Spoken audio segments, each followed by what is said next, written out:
One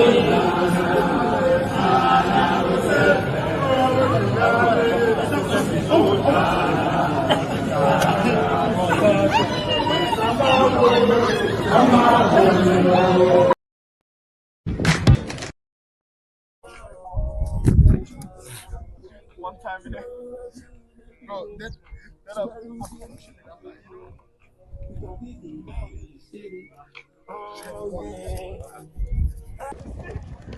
Okay, after we change, come with me. The first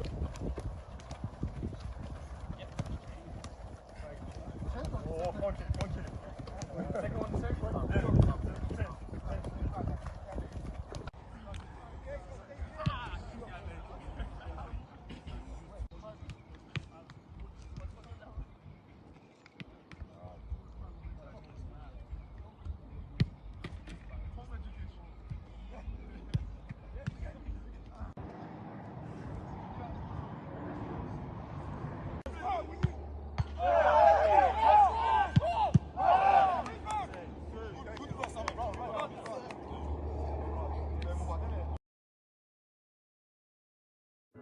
All right. Super Eagles of Nigeria hosting the Warriors of Zimbabwe in their sixth match of World Cup qualification. Game played at the Godswill Akpabio Stadium in Uyo. Please don't forget to like this video. Thank you very much. And we start with the Super Eagles on the ball. Alex Iwobi finds Moses Simon with this nice pass. Moses in the box. He strikes, but down the pipe. Easy save at the end for Washington Arubi, straight at him.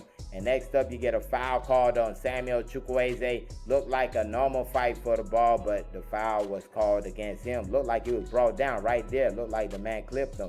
But free kick Zimbabwe, ball put in the box. Stanley Wabali takes out everything in sight, though. The flag goes up for offside, but he took out man, ball, everything right there. Strong goalkeeping from Stanley Wabali. You get Victor Osimhen with the bicycle kick. It goes over the bar, no threat for Washington Arubi. Kamabilia to Knowledge Musuna, but his strike goes wide off target. No threat for Stanley Wabali right there. You get this situation though, a powerful strike from Victor Osimhen. Great volley right there, great save by the goalkeeper. And speaking of great saves, another header, Victor Osimhen, but Washington Arubi with the good save. And Washington Arubi right here with the double save. I felt like that attempt from Samuel Chukwueze was horrible. And even Bright Osai Samuel, I think he should have played it across one time. And you get this free kick that goes way over the bar. No chance at all, just for the birds right there. You get Ademola Lookman pouncing, but can't pounce enough. Ball cleared away. Walter Musona grabs the ball, strikes it, but it goes into the side net. Had the beating of the two defenders right there, but at the end, just could not find the target. You got a race that is won by Zimbabwe. Washington Arubi grabs it up, and you got Lookman bringing the ball down in the box. He strikes, but the ball goes over the bar. Not too far though, just a little bit over the bar with that left-footed strike. And you get Moses Simon with his strike that goes into the side netting. And nice touch, Victor Osimhen, but the foul called on Samuel Chukwueze before he received the ball. I guess he clattered into the man from behind, and the free kick given. You get Ola Aina, and that's a forgettable one right there. Nice ball, Kamabilia with the touch, but that's a great save. Stanley Wabali to keep the score still at 2-0. I mean, that was a great opportunity right there for Zimbabwe to chase. Victor Osimhen does not win the race, but the flag had gone up anyways. You got this foul called. Another one that I'm not a fan of, but it was given. They try to take it quick. Referee says bring it back. It started a little argument, but they still had to retake it. This is it right here. Ball in the box. William Truce Ekong cuts it off. And you get Ademola Lookman getting it on his right, striking it. But they got Champions League. They watch the Champions League. They know what he's going to do right there. And you got this situation. Offside called on Victor Osimhen. Real close right there. When you see it right there, it's close. But it was an offside call. Moses Simon to Samuel Chukwueze. He can't find the target. Should at least be finding the target right there. But that chance is gone. Nice turn right there by Moses Simon. But his pass just does not get to Victor Osimhen. This ball almost gets there, but it's headed away by a Zimbabwe player. This was a nice cutback. Ademola Lookman did too much by holding on to it. This ball headed back. Victor Osimhen gets in the way. That's a penalty if there's VAR, in my opinion. but none called in this situation. You get Moses Simon trying to get it to Alex Iwobi. The pass is cut off, and you get Wilfred and Didi trying to find Victor Osimhen.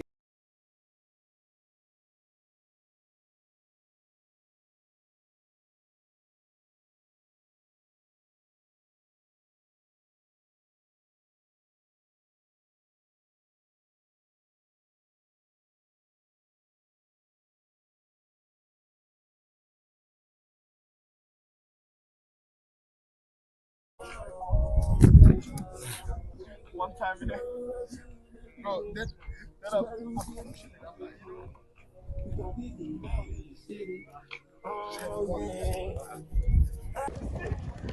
okay, after we change, come with me. The first.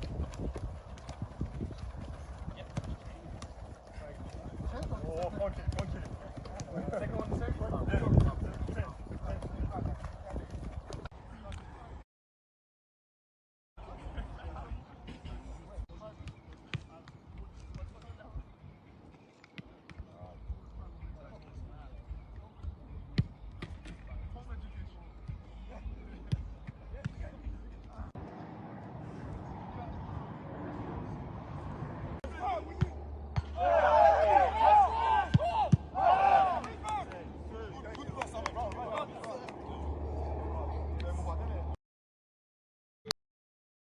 So this is the football. Everything can happen during a game because of the weather, because of the referee, because of anything, because of the injury.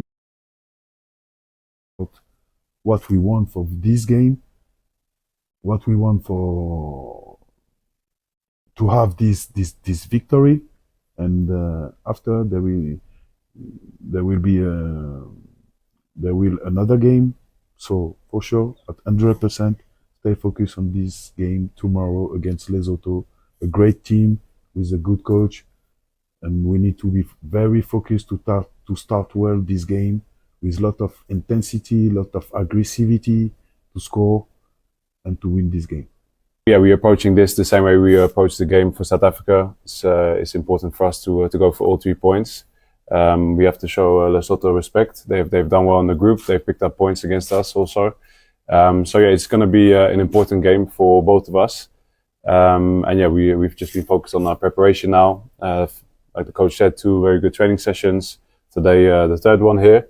And yeah, we look forward to the game tomorrow. ولا زالت في كرة بينية وبين أحضان الله مراد يا مراد لقطة أكيد غريبة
One time in there.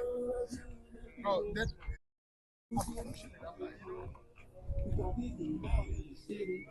Okay,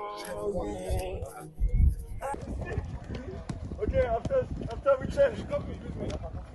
The first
So this is the football. Everything can happen during a game because of the weather, because of the referee, because of anything, because of the injury. So we need to stay focused about what we want for this game, what we want for to have this victory, and after there will be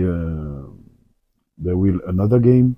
So for sure, at 100%, stay focused on this game tomorrow against Lesotho, a great team with a good coach, and we need to be very focused to start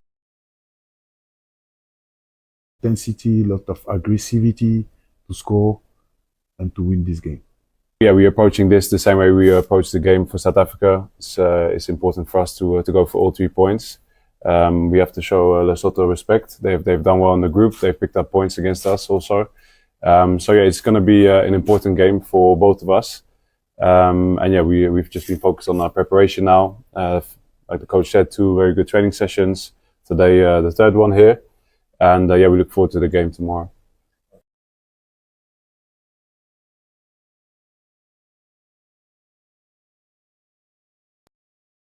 ولا زالت بكرة بين الله مراد يا مراد لقطة أكيد غريبة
Alright, Super Eagles of Nigeria hosting the Warriors of Zimbabwe in their 6th match of World Cup qualification. Game played at the Godswill Akpabio Stadium in Uyo. Please don't forget to like this video. Thank you very much. And we start with the Super Eagles on the ball. Alex Iwobi finds Moses Simon with this nice pass. Moses in the box, he strikes, but down the pipe. Easy save at the end for Washington Arubi, straight at him. And next up, you get a foul called on Samuel Chukwueze. Looked like a normal fight for the ball, but the foul was called against him. Looked like he was brought down right there. Looked like the man clipped him. But free kick Zimbabwe, ball put in the box. Stanley Wale takes out everything in sight, though. The flag goes up for offside, but he took out man, ball, everything right there. Strong goalkeeping from Stanley Wale. You get Victor Osimhen with the bicycle kick. It goes over the bar, no threat for Washington Arubi. Kamabilia to Knowledge Musuna, but his strike goes wide off target. No threat for Stanley Wale right there. You get this situation though, a powerful strike from Victor Osimhen. Great volley right there, great save by the goalkeeper. And speaking of great saves, another header, Victor Osimhen, but Washington Arubi with the good save. And Washington Arubi right here with the double save. I felt like that attempt from Samuel Chukwueze was horrible. And even Bright Osai Samuel, I think he should have played it across one time. And you get this free kick that goes way over the bar. No chance at all, just for the birds right there. You get Ademola Lookman pouncing, but can't pounce enough. Ball cleared away. Walter Musona grabs the ball, strikes it, but it goes into the side net and had the being of the two defenders right there. But at the end, just could not find the target. You got a race that is won by Zimbabwe. Washington Arubi grabs it up, and you got Lookman bringing the ball down in the box. He strikes, but the ball goes over the bar. Not too far though, just a little bit over the bar with that left-footed strike. And you get Moses Simon with his strike that goes into the side netting. And nice touch, Victor Osimhen, but the foul called on Samuel Chukwueze before he received the ball. I guess he clattered into the man from behind, and the free kick given. You get Ola Aina, and that's a forgettable one right there. Nice ball, Kamabilia with the touch, but that's a great save. Stanley Wale to keep the score still at 2-0. I mean, that was a great opportunity right there for Zimbabwe to chase. Victor Osimhen does not win the race, but the flag had gone up anyways.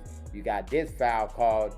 Another one that I'm not a fan of, but it was given. They try to take it quick. Referee says bring it back. It started a little argument, but they still had to retake it. This is it right here. Ball in the box. William Truce Ekong cuts it off. And you get Ademola Lookman getting it on his right, striking it. But they got Champions League. They watch the Champions League. They know what he's going to do right there. And you got this situation. Offside called on Victor Osimhen. Real close right there. When you see it right there, it's close. But it was an offside call. Moses Simon to Samuel Chukwueze. Can't find the target. Should at least be finding the target right there. But that chance is gone. Nice turn right there by Moses Simon. But his pass just does not get to Victor Osimhen. This ball almost gets there, but it's headed away by a Zimbabwe player. This was a nice cutback. Ademola Lookman did too much by holding on to it. This ball headed back. Victor Osimhen gets in the way. That's a penalty if there's VAR, in my opinion. But none called in this situation. You get Moses Simon trying to get it to Alex Iwobi. The pass is cut off. And you get Wilfred Ndidi trying to find Victor Osimhen. That's cut off by the goalkeeper. Moses Simon, nice move, brought down. But the referee says no foul. That was ridiculous. And that was the story of the day from the ref. Alex Iwobi strike. Not too far off, but not too close right there. The chance is gone. And that right there was that right there from Moses Simon. That was how the first half ended. Lots of opportunities, but not taking advantage. This one is cut off and cleared away by Zimbabwe. And you got Alex Iwobi. His pass is cut off and an easy scoop up for the goalkeeper. And you get this situation right here. Real close. Bright Osai Samuel just a little bit too high right there. Alex with the ball in. Ademola Lookman can't get the right connection on that one. And you get Samuel Chukwueze getting away with one, getting it to Moses Simon. He cuts it back, and that should be a goal right there. That should be a goal. Alex Iwobi with the miss. Tries to flick it on, but just does not get it right there. You get a fight, a real fight right here. At the end, it goes out for a corner kick, and you get Ola Aina's ball. That was atrocious, to be honest. It goes out for a goal kick, and you get Moses Simon on the ball. Nice ball. Nice ball. Victor Osimhen just was not ready for that, but that was a nice one. Knowledge Musona. Long range strike goes wide off target, and you get Moses Simon running at defenders, gets it to Ademola Lookman, but that pass is cut off. And you get Tolu Arokodare coming into the game for Samuel Chukwueze, first substitution for the Super Eagles. And you get this situation. Ademola Lookman gets it on his right, but can't get it on target. The coach is just down. Like, what is really going on with my boys? Ball just goes wide right there. You get Alex Iwobi, nice ball in. Tolu with the header, and the goalkeeper pushes it over the bar right there. As you see, gets up high, gets his head on the ball, but an easy one for the goalkeeper at the end. And you get Zimbabwe in the box, but that right there was a horrible attempt, to be honest. And you get William Truce Ekong a little bit too much on the pass. It goes out, and you get Ola Aina going down to the turf. And stayed down on the turf for a second or two. Of course, Nottingham Forest fans trying to get to the Champions League are not trying to see this. And you get Moses Simon with a ball in, and Tolu Arokodare could not get that all together. Just could not get the right connection on it. You get Wilfred Ndidi, and he just drags that one all the way wide for a goal kick. But this right here, Victor Osimhen gets his head on the ball. Ola Aina, the player who crossed it in. And just like that, the Super Eagles take a 1-0 lead at home. The goalkeeper wasn't feeling that once whatsoever. Nice work, Tolu Arokodare, and nice work, Ola Aina. Finally got him one. A good cross on the day, and it led to the first goal of the day.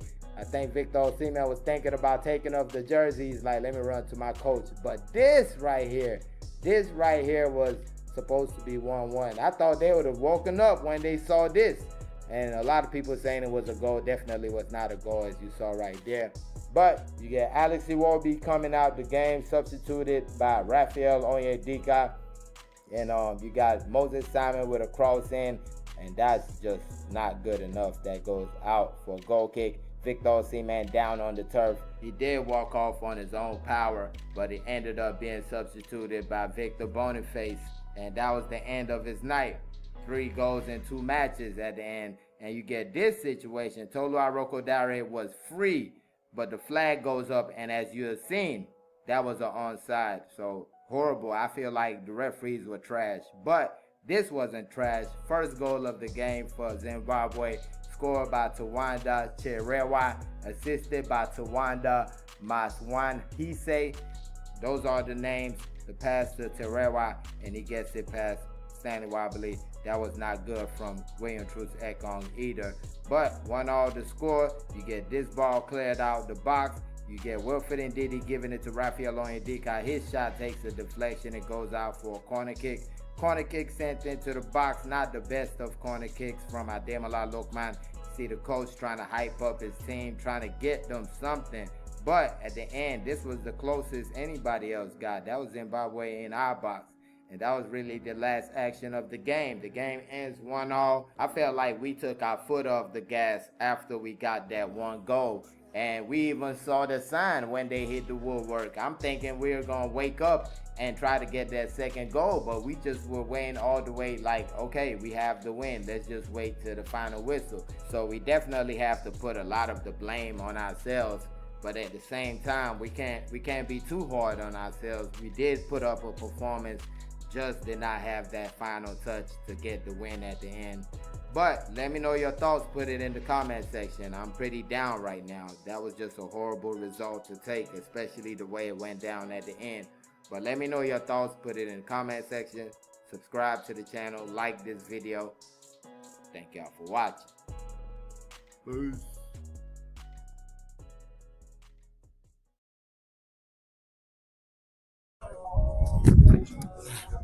One time in there. Bro, that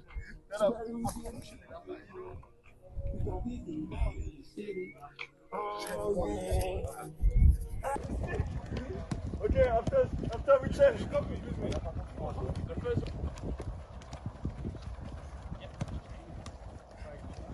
oh, okay.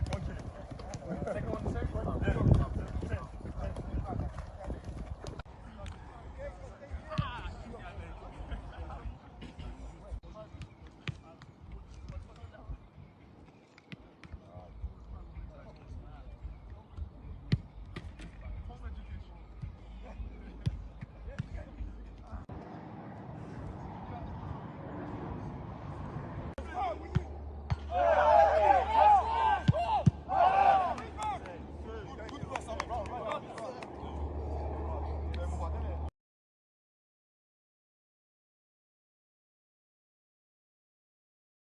everybody can go to the World Cup.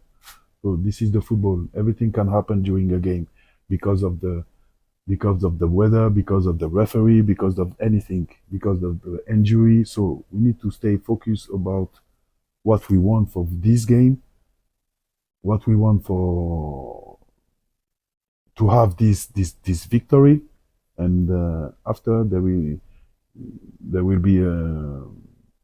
will another game. So for sure, at 100%, stay focused on this game tomorrow against Lesotho, a great team with a good coach, and we need to be very focused to start well this game with a lot of intensity, a lot of aggressivity to score and to win this game. Yeah, we're approaching this the same way we approached the game for South Africa. It's important for us to go for all 3 points. We have to show Lesotho respect. They've done well in the group. They've picked up points against us also. So yeah, it's going to be an important game for both of us. And yeah, we've just been focused on our preparation now. Like the coach said, 2 very good training sessions. Today, the 3rd one here. And yeah, we look forward to the game tomorrow.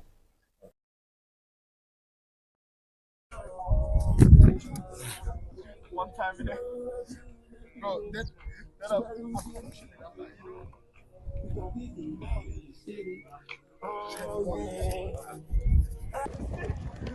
Okay, after we change, come with me. The first.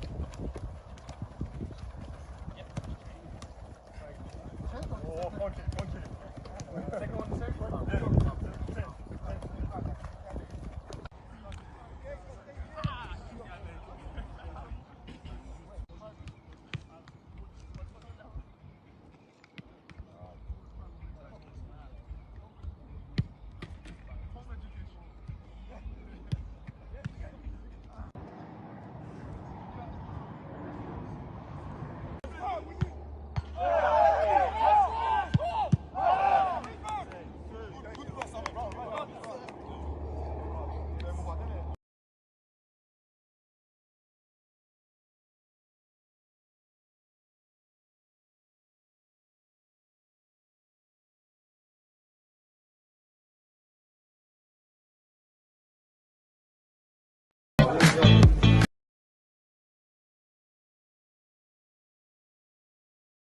Everybody can go to the World Cup.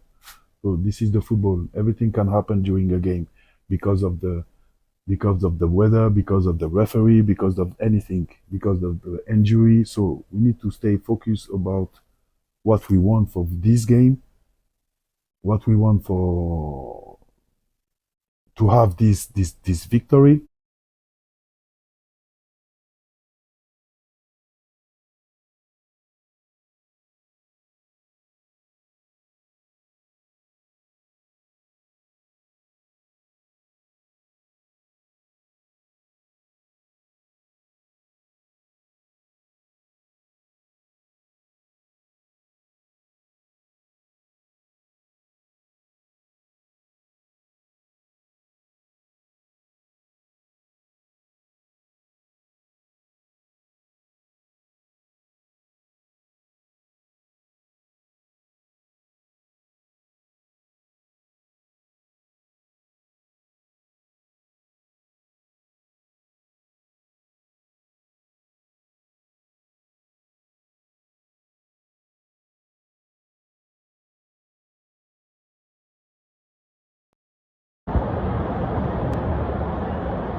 Peter Mokaba Stadium in Polokwane. But trust me, not only that, because we will be keeping a keen eye on what's also happening right there in Durban, South Africa, as the Warriors of Zimbabwe take on the Bafana of South Africa. Hey, press pause there. Why? Because we've got our eyes on another place, and that's the game between Rwanda and Benin Republic. And this is all because it has all come down to this: that qualification hopes of Nigeria hanging in the balance can be decided today after 90 minutes. We will know after 90 minutes if the Super Eagles will still have any hopes of qualifying for the World Cup, or will it be extinguished today. There's only one way to find out as we welcome you to our watch along right here on VIVX. My name is Wale. Adigun. Remember to subscribe to our channel. Remember to also share with your friends as well, and give them an update. Tell them that they can follow the Super Eagles versus Lesotho game right here on our YouTube channel. And joining me on today's broadcast is legend, living legend, and I'm talking about GOAT level. I'm talking about one of the best to have ever done it in the women's game, Desire Oparanozie, joining me this evening for this broadcast. Desire, good evening, welcome to this broadcast, and I don't know if you're nervous, if you're even nervous, you're betraying that because you're all relaxed, but what are your expectations ahead of kickoff in the next couple of minutes? Good evening. Good evening. It's really a pleasure being here with you and having to do this with you. And well, we're all under pressure, right? Under pressure, so we under pressure. Yes, we're all under pressure. I mean, a lot of things can happen from today's fixture, and whatever happens today, we'll also get to look ahead of what's going to happen again in the fortnight after. I mean, the last match day. Yeah, so hopefully we'll get to rekindle our hope and for qualification for the next year's World Cup, or if that doesn't happen today, but I mean it's two things that is most likely going to happen today. It's either we still look very hopeful. We'll take it to the final day. Exactly. So we'll see at the end of 90 minutes, like you said. All right, the lineup's out. Let's quickly take a look at how the Super Eagles line up in Polokwane against the Crocodiles of Lesotho. In goal is Stanley Nwabali. The captain, William Troost Ekong, starts as well. There's also Benjamin Fredericks, Calvin Barsi, Bruno Onyemechi, Wilfred Ndidi also starts as well. There's Moses Simon, Alex Iwobi, Ademola Lukman, Victor Osime, and Tolu Arokodare. And they're breaking this one down. You look at it on paper, you know it's an all-attacking lineup. It's got with two strikers up front. Well, I mean, it's good. Like, two strikers, I mean, there's no better way to approach this match because Nigeria need to score as many goals as we can. Yeah. The team haven't really been scoring goals. Look at the squad. When the squad list was released, we have about 9 strikers, you know, in the list, and it's only normal to see him starting two strikers. That way, perhaps we might get to score more than 2 goals today, because that's the most we've ever scored throughout this qualifying series. All right, don't forget, like we told you, we'll be keeping our eyes on the other games as well. They will be kicking off simultaneously at 5 p.m.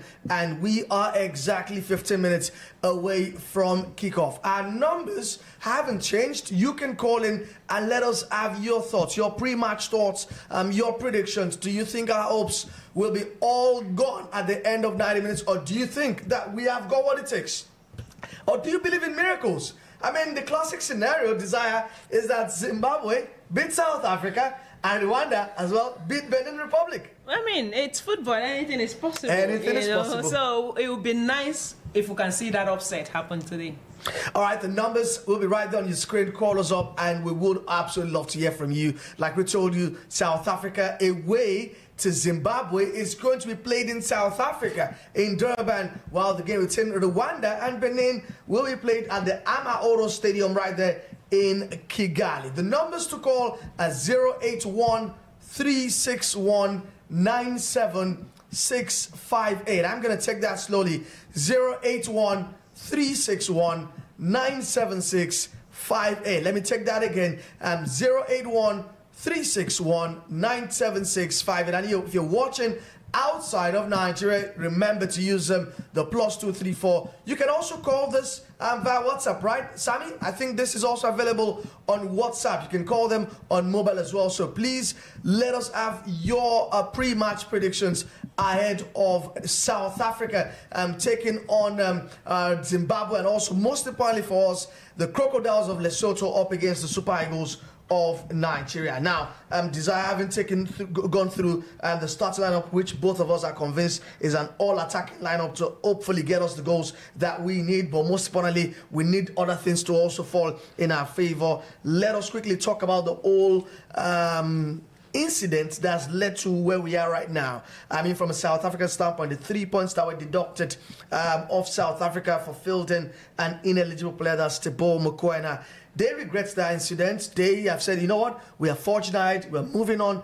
But don't you think this could have a psychological, effect on South Africa as they go into the game today?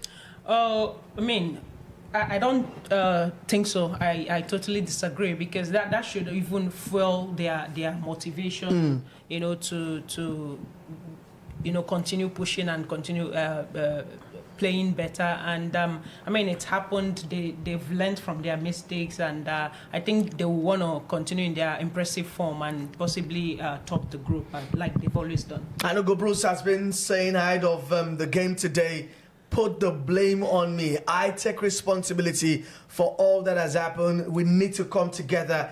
South Africa is a very, very interesting country, because even this incident, they've started using it for politics. Politically, it has become spun around. The opposition party in South Africa saying, you need to sack those who are in SAFA, because how do you do this? How do you overlook this? Because this might cost South Africa a World Cup place. South Africa have not been to the World Cup since they last hosted it. I believe that was 2010. We're talking about 15 years, and right now they're on the driving seat and might just be about to leave their hands. But Desire, I want you to put on your crystal ball. I want to use your crystal ball right now. And who do you think is picking that ticket for the World Cup? Well, let's be very, very honest here. I mean, if we're totally honest, judging from what have happened, what we've seen play out during this qualifying series, I think South Africa will most likely still top the group. They don't look like they are going to leave any points behind. They've shown that all this while, right from a couple of years back since this qualifier started. And the reason I chose South Africa over Benin, or most likely Nigeria, but honestly, Nigeria haven't really won a back-to-back game. Oh yeah, we haven't seen that happen, and we don't know how if that's going to happen. I don't think we deserve to be at the World Cup based on our form. Yeah, based on our form, yes. I mean, we can argue that we don't deserve that ticket, because I mean, what are we really going there to do? Because as per performance level, we haven't really impressed. But I think South Africa still looks the most likely to win it. Anyways, I know that you must have heard about this, and it's going viral, that there might just be a way that the Super Eagles could sneak via the back door to the World Cup next year in North America. And maybe you haven't heard about it, but we're going to give an explainer on that right now. And this is the way it looks. I mean, this whole revision is coming in response to Eritrea's withdrawal from the qualification process. By the way, in case you don't know, fun fact, Alexander Isak is from Eritrea, but plays for Sweden these days. But in that group, that's Group E, only 5 teams were left instead of the standard 6, and it created an imbalance across the structure of the qualifying, competition. Now, to address this, CAF already put out a statement as far back as March, telling every country involved in the World Cup qualifiers that to pick the second-place teams who can make the intercontinental playoffs, and to also ensure fairness, it means that every team that has taken points off the bottom-place teams in each group will have to forfeit those points. So basically, Nigeria having played Zimbabwe, who are currently bottom of the table, they've only benefited 2 points from them because Zimbabwe got a draw away and also got a draw at home. That means we will forfeit 2 points from what we were going to have at the end of this qualifying fixture. Same also applies to every second place team who also might have qualified for the playoffs. So there might be a way back in, but we still have to do the job. And what's the job, Desire? We have to win these next 2 games. Totally. But then you're looking at it from this Eritrea's withdrawal. We're looking at it from just one angle. There's also another scenario that could actually play out. Zimbabwe might end up not finishing bottom. Yeah, you're correct. You know, it could be Lesotho. Yeah. And if it's Lesotho, if we don't win today, it means we have to forfeit 4 points at the end of the campaign. That's also another scenario that can play out. So I don't know, but if the Super Eagles can just give us a back-to-back win, I think that will really put them in a very positive position to, you know, actually clinch a ticket at the end of the day. All right, we're getting ready for kickoff. About some 8 minutes away from that. It's Lesotho against Nigeria. Can Nigeria keep the hopes of over 200 million football-mad Nigerians? Can they keep it very, very much intact at the end? Can Rwanda and also Zimbabwe do the Super Eagles a favor? But first things first, the Super Eagles also still have to win their game. And we have to be careful here. Lesotho came down here and got a draw. Totally. So we go in there. South Africa is like their home. You know, they're playing away from home, but then it's their home, and it's not going to be a walk in the park. And Super Eagles really need to show that resilience. They need to fight for every ball, show that they really need this game. And I mean, without that positive mentality out there today, I think it's going to be very difficult to pick even a point from the center. I'm going to ask you next. Do you think that South Africa have gained an advantage? I'm not going to use the word undue here, but do you think they've gained an advantage by playing majority of their away games, even their own games? Obviously, they've played most of that in South Africa. For example, I mean, they're going to play Zimbabwe. It's an away fixture for them in South Africa. They played Lesotho in the previous round in South Africa as well. They played Rwanda in South Africa. Has that really been an advantage for Bafana? It has actually, but I mean, I would say, I mean, maybe they are lucky to have, you know, Lesotho and Zimbabwe use South Africa as their home turf, and I think they've really been at an advantage. It has a way of, when playing on home soil, it actually has a very positive impact on you, knowing that you're on home soil, even though it's termed to be that you're playing away. But I mean, you're on your home soil, and it has a very positive advantage to South Africa. All right, we're building up towards kickoff. It's in 6 minutes from now, exactly, right here on VIVX.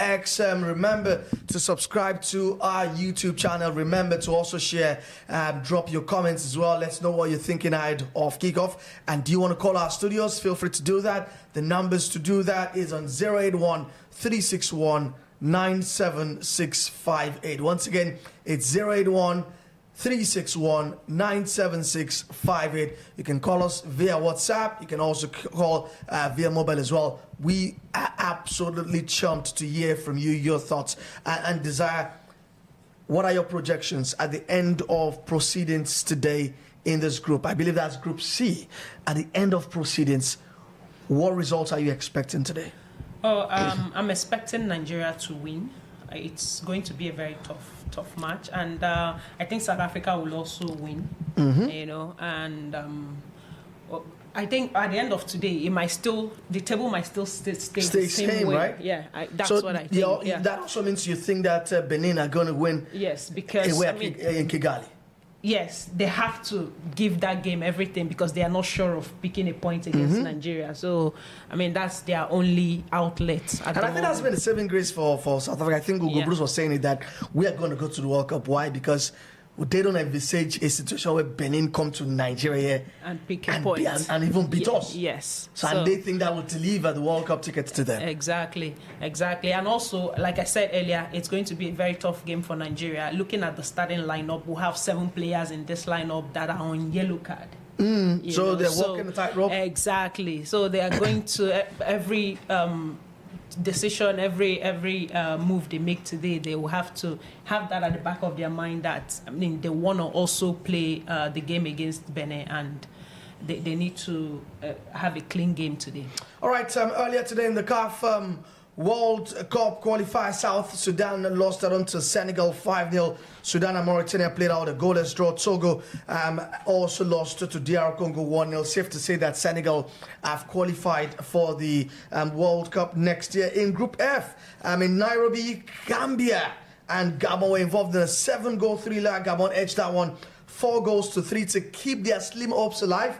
Ivory Coast also did the business away at Seychelles. That game, I think, was played somewhere in Morocco. They won that game 7-0. Remember, it's just a point between Ivory Coast and Gabon going into the final match day of Group F, which is coming up next week. All right, the Super Eagles are out. Lesotho also out. We're having all of the pre-match activities going on, as I'm going to go through the lineups for you once again. But actually, South Africa, let's tell you how they do line up ahead of their must-win game against Zimbabwe in Durban. And they've got, there's Williams in goal, there's Mudau, Sibisi, Mbukazi, Modiba, Mokoena. Yes, that's the guy who has put them in this situation. There's Sitole, there's Nkota, Mbule, Apolis, and Lyle Foster. I'm not sure this is the lineup that really puts the fear of God into Zimbabwe, but we'll see how it all pans out. But once again, back to the Super Eagles. Let's just quickly give you a refresher on how they do line up as we are awaiting kickoff any time from now. In goal is Stanley Nwabali. There's Troost Ekong, the captain for the day. There's Benjamin Fredericks, Calvin Bassi, Bruno Emechi, Wilfred Ndidi, Moses Simon, Iwobi. There's Lukman, Victor Sime, and Tolu Aroko Dare. Our referee today, our center referee is Aladi Alau Mahamat. That's the man in the middle for today's game. Desire, what do you think is going to be key for Nigeria today? The player that will be key for Nigeria? Yeah. It's most definitely Victor. I mean, his passion when he's on the field, the way he pushes the team, I think his presence in this team today would most likely be the key for our victory today. All right, they are right now deciding. We'll get to kick things off at the Peter Mugabe Stadium in Polokwane. And Desire, you have to admit, this is a better pitch, far better pitch than the potato plantation that they took us to, wherever they took us to the last time out. Yeah, definitely. It's a better field. But then again, when we were complaining about the state of that pitch, I'm like, if we had done what we're supposed to do. Oh yeah, pre that game. Exactly. Yeah. We wouldn't be complaining about that. If we'd beaten Lesotho, if we'd beaten Zimbabwe, we wouldn't even be thinking about one back door that we can go to the World Cup. Exactly. We've played previous games in good field, well equipped and good standard field, and we didn't deliver. We didn't do what we're supposed to do. So, I mean, complaining about bad pitch. What can you do? How important do you think it is? I'm sure you must have been in situations like that when you were, with the Super Falcons. How important do you think it's going to be for the Super Eagles not to think about what is happening in the other games? The game that's happening also in South Africa, Durban, between Zimbabwe and South Africa, and the one also happening in Kigali. I mean, how easy do you think it is to just focus on the task at hand and not bother about the other games? It's not easy. I mean, it's impossible not to worry about the other games, about their results. It's impossible not to worry about them. So that's why it's always good to, do your stuff when you need to do it, win outrightly and get your points, well ahead of every other person. That way you don't get to worry about the results of other teams. So they will definitely worry about it. They will think, even after first half, players will come out. They want to know the scores from even the the other fans venue. are probably whispering, shouting to them. Yes, they don't score, something like that. Definitely want to know. Trust me. All right, it's kickoff already, and it's the Super Eagles getting us on the way. Playing from the right to left on our screen right here. We're broadcasting live from Lagos, Lesotho versus Nigeria. It's live right here. Watch along, live commentary right here on VX. And simultaneously also kicking off is the game between Zimbabwe and South Africa, while we also have Rwanda taking on Benin. We also have Sao Tome taking on an already qualified Carthage Eagles of Tunisia. And we see if Sao Tome can play for pride in that one, or maybe Tunisia can really consolidate on them having already qualified. We have 4 North African countries that have qualified: Morocco, Tunisia, Egypt, and yesterday Algeria. Yes. Out of 9 spots from Africa. This goes to tell you that North Africans are the powerhouse of football in Africa. There is no way you want to put it. At club level, at international level? At every level. See what they've done recently in their football. Look at the likes of Morocco. I keep making reference to them. See how so much they've achieved over a couple of years, like 5 years, and they're already reaping the reward, you know. So it's only, I mean, they've invested, they've made those sacrifices, and they are reaping the fruit of the sacrifices they've done over the years. And I mean, North Africa is the powerhouse of football in Africa.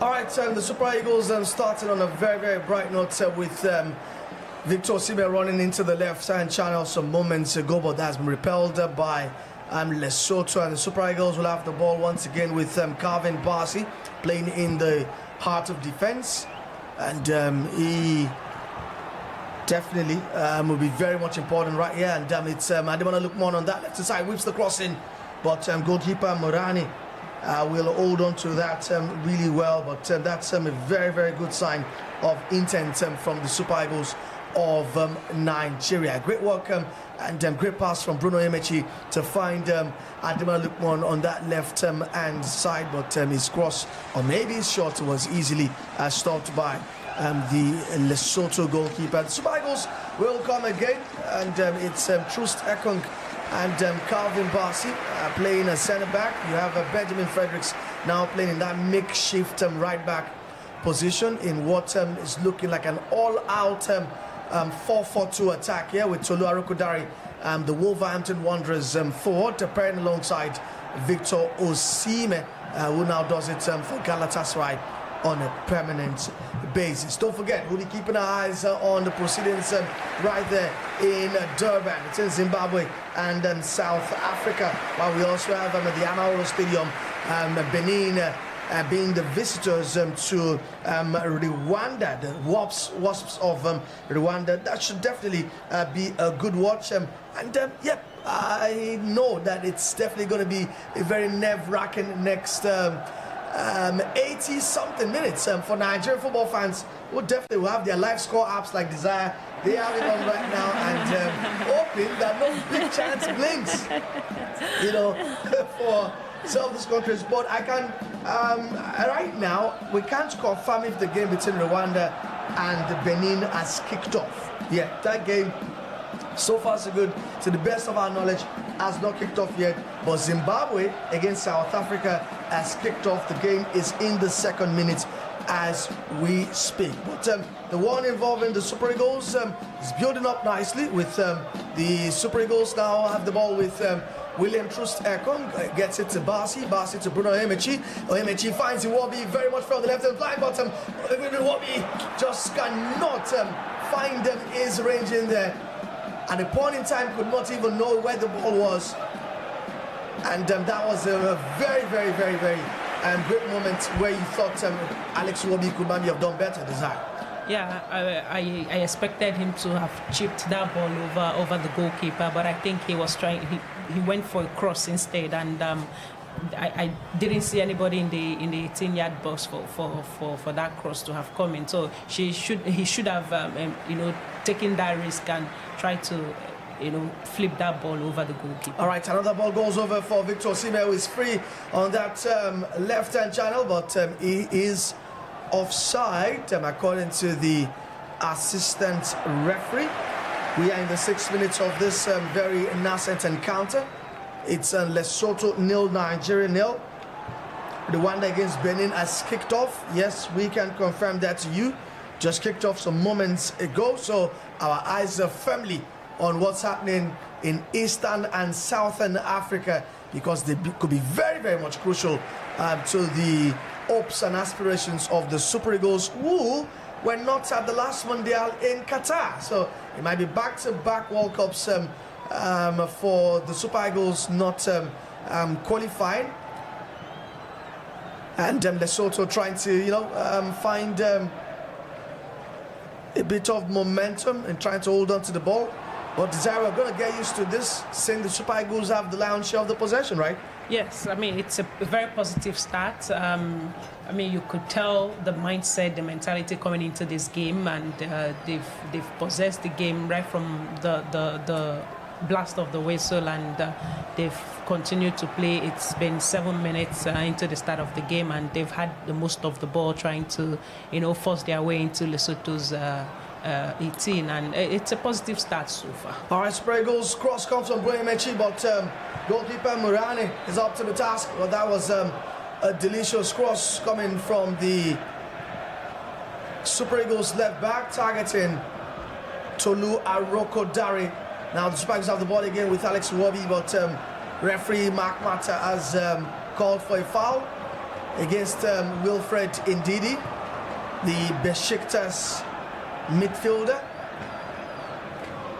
Coming into this international break, his side Besiktas were involved in a feisty encounter at the Rams Park against Victor Osimhen's Galatasaray.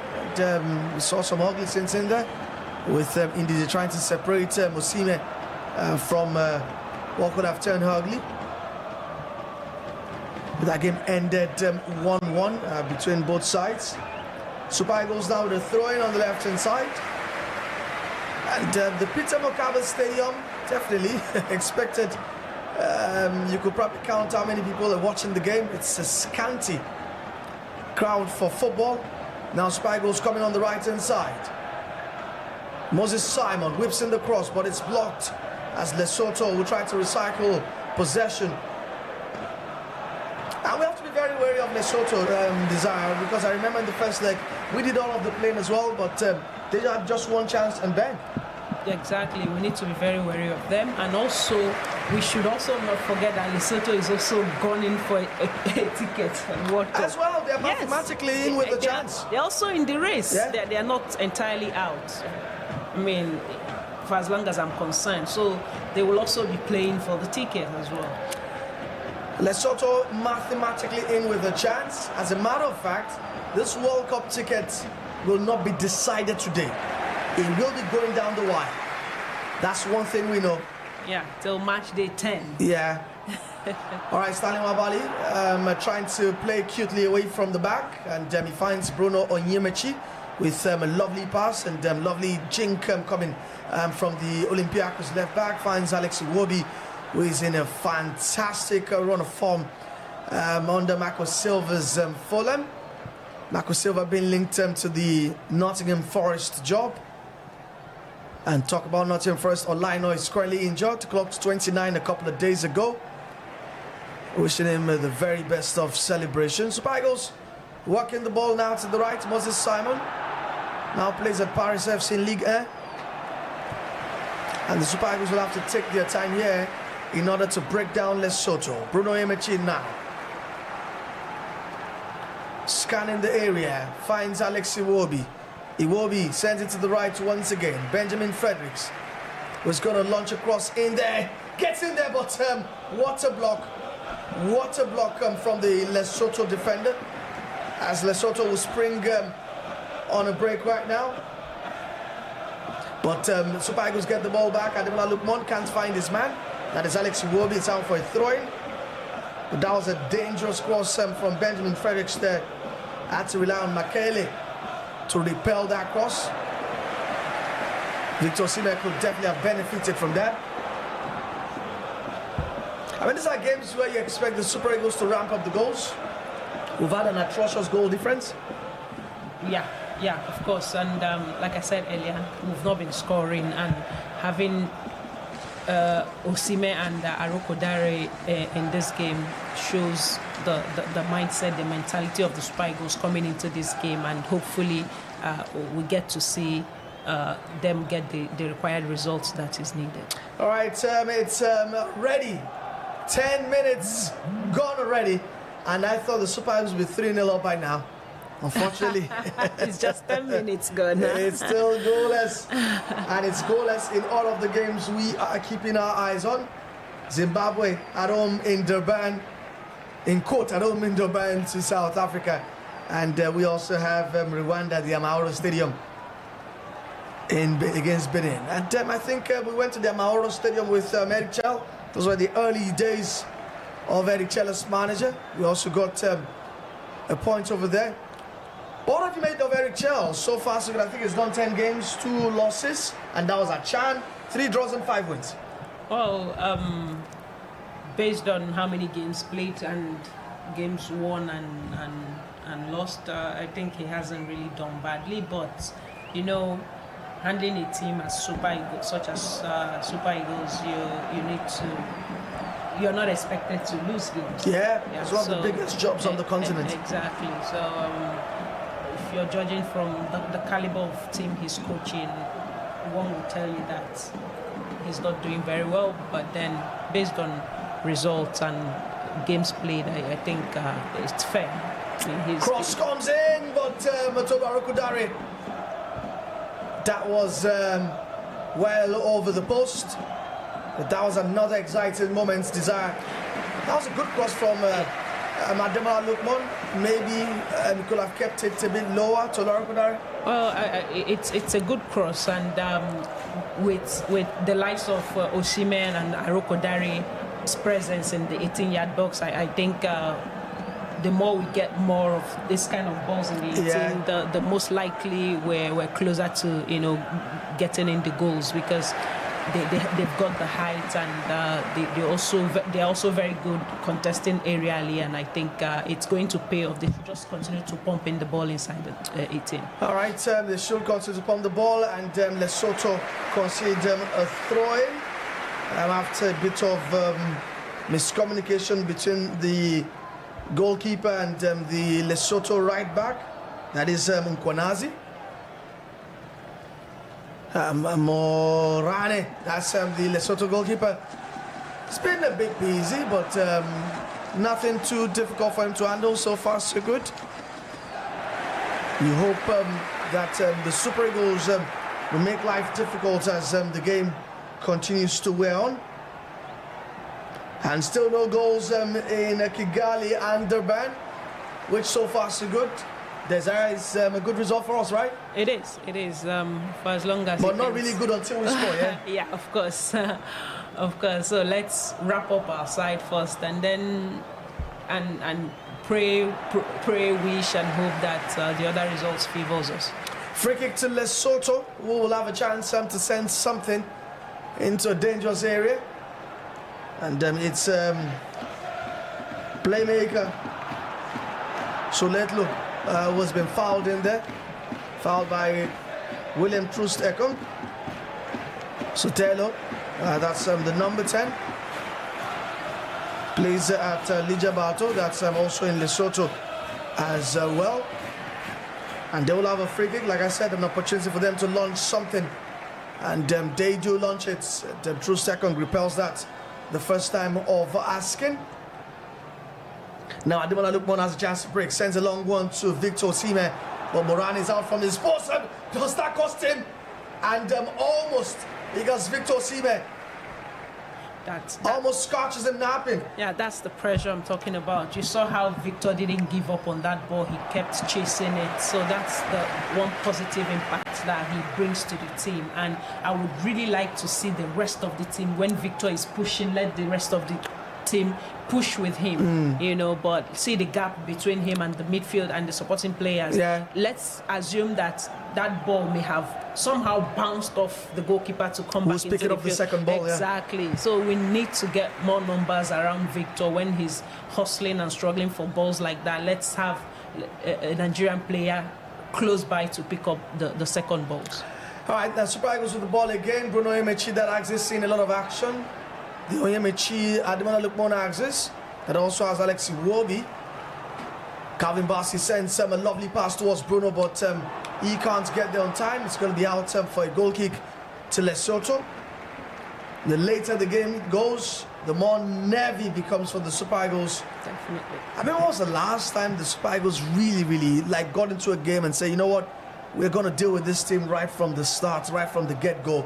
It's been a long time. I mean, I was watching Austria yesterday. They plastered San Marino 10-0. 10-0. That's how to win a game. Who does that? I mean, look at Morocco through the qualifiers. They did not lose a game. They went through it unbeaten. Tunisia went through it unbeaten. That is how you qualify for a tournament. Definitely. Not by bringing out the calculators. Yeah, so, I mean, we've been here before. We were here a couple of years back when we missed out for the Qatar World Cup. And we're here again, you know.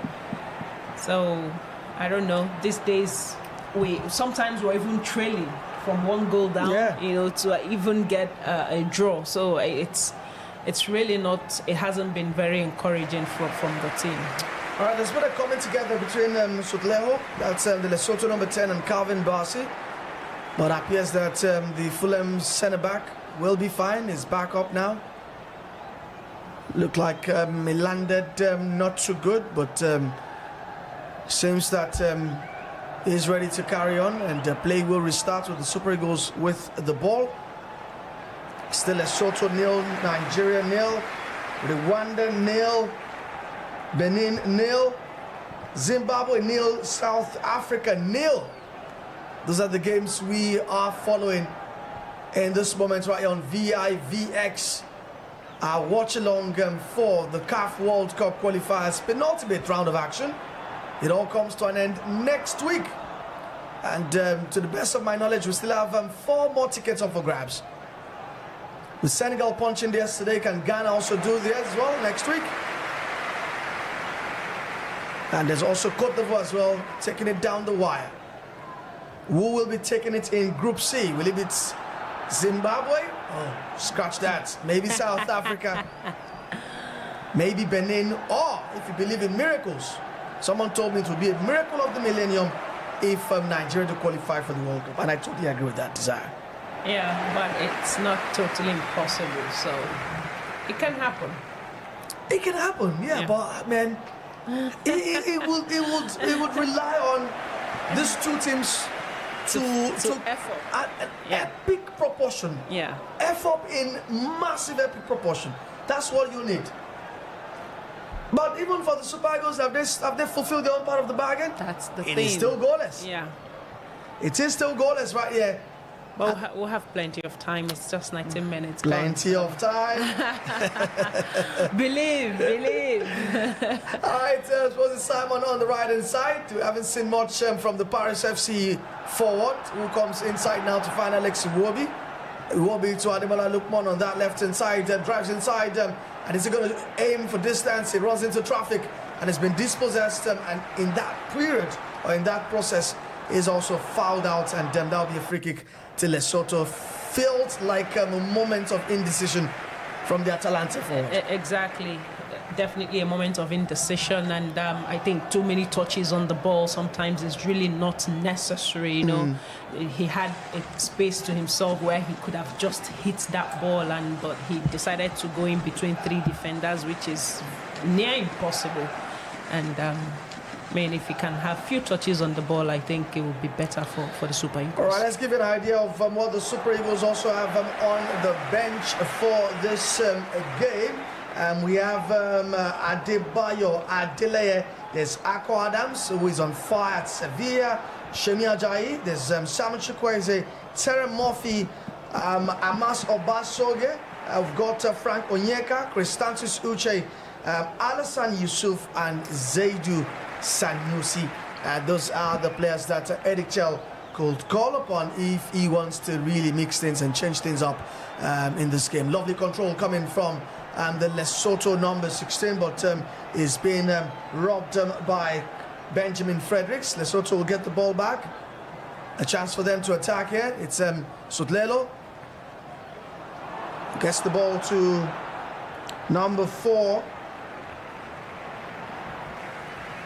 And we have to be very, very wary of the danger that Lesotho could bring, but the ball is out for a Nigerian goal kick. Stanley Wabali will kick.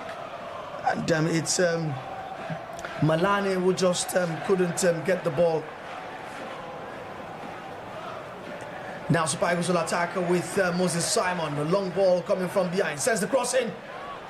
But Lesotho are very much alive. Mukukwane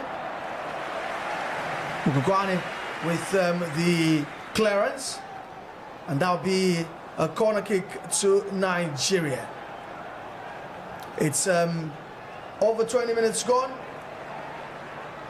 It's still Lesotho 0, Nigeria 0. Corner kick to Nigeria. Desire, is this what you envisaged? That we're going to be goalless after 20 minutes? No. I think like coming into this game, I thought maybe by now Nigeria would at least be 1 goal up. But I mean, like I said, football, it's easier played with mouths than on the field. And but to be totally honest, the lads have actually put up a very good show so far. They just haven't connected it yet. In games like this, you just want to score that early goal, set the tone, and really put your opposition, getting confident. Weaken your opposition. Yeah, those early goals would most definitely do it for Super Eagles, but it hasn't happened yet, like I said, and we need to be very focused with our passes, most especially in the 18-goal area, where we need to connect our players, and those crosses from Moses Simon and Ademola Lookman need to be very precise. Pick on either Victor or Arokodare or Iwobi, because I've seen a couple of times when Iwobi is also running ahead of the strikers also to, call for those balls. And all right, that was Morane he was trying to kick the ball out, and Tolu Arokodare interfered, and the referee had to quickly stop play, although Victor Osimhen went on to put the ball in the net, but that will definitely not stand. I was about to say, the longer the game remains goalless, the much more nervy it becomes for the players, and on the flip side, the much more confident Lesotho become. Totally. All right, play restarts. Remember, it's still goalless in those games we are currently following. It's also goalless in this one we are watching and bringing to you live updates. Super Eagles have a throw-in. Bruno Yemechi will take that right now. And I mean, I'm not sure I'm in the angry zone yet, but I'm a bit baffled that we've not really created any dangerous moments so far, so good, except for the ball over the top for Victor Osimhen that the goalkeeper Morane got out. I'm not sure we've been able to sustain dangerous moments, and you need a lot of that.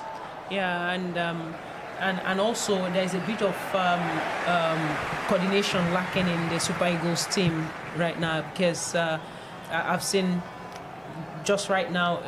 That's part of it. Yeah, exactly. This is part of it. And also, goes on a forward move, comes back again, and gets the ball out of play aimlessly. So maybe the pressure is building up. I've also seen where he's, struggling for the same ball with Victor. That communication doesn't seem to be there, and it doesn't really tell good about the Super Eagles team. All right, Tolu has the ball once again, and he finds Wilfred Ndidi. Tolu Arokodare brings the ball to midfield to Alex Iwobi to Bruno Onyemechi. Onyemechi sends the ball to Ademola Lookman, but it's too much once again. And we're making it sort of easy for Lesotho. Exactly. So those passes, we need to start connecting them. We need to be more creative, and most especially in the middle. And I mean, how many creative players do we really have in that middle, apart from Iwobi, who goes out of his way sometimes to make things out of nothing. So we need to focus more on that. The likes of Ademola Lookman and Moses Simon, they really need to step up in that regard. All right, it's goalless in all of the games that are on as we speak. Even in fact, Sao Tome and Principe are still holding Tunisia to a goalless draw. But hey, Tunisia won't bother. They are already safely through to the World Cup in the United States of America, Mexico, and Canada. But Lesotho are holding on fine. If I was the manager, so far so good. I will be happy that we haven't conceded yet. And it's Adigun Lukman out of the ball. That's another misplaced pass. I mean, it's really getting frustrating in this phase of the game for the Super Eagles, who just cannot find their bearing and cannot put together those passes together. And Lesotho will see what they can get up front. Launches that ball to Mofibang. Mofibang will chase Calvin Barsi. It's going to be out for a throw-in to the Super Eagles of Nigeria. And that was Rapuleng getting the ball out for a throw.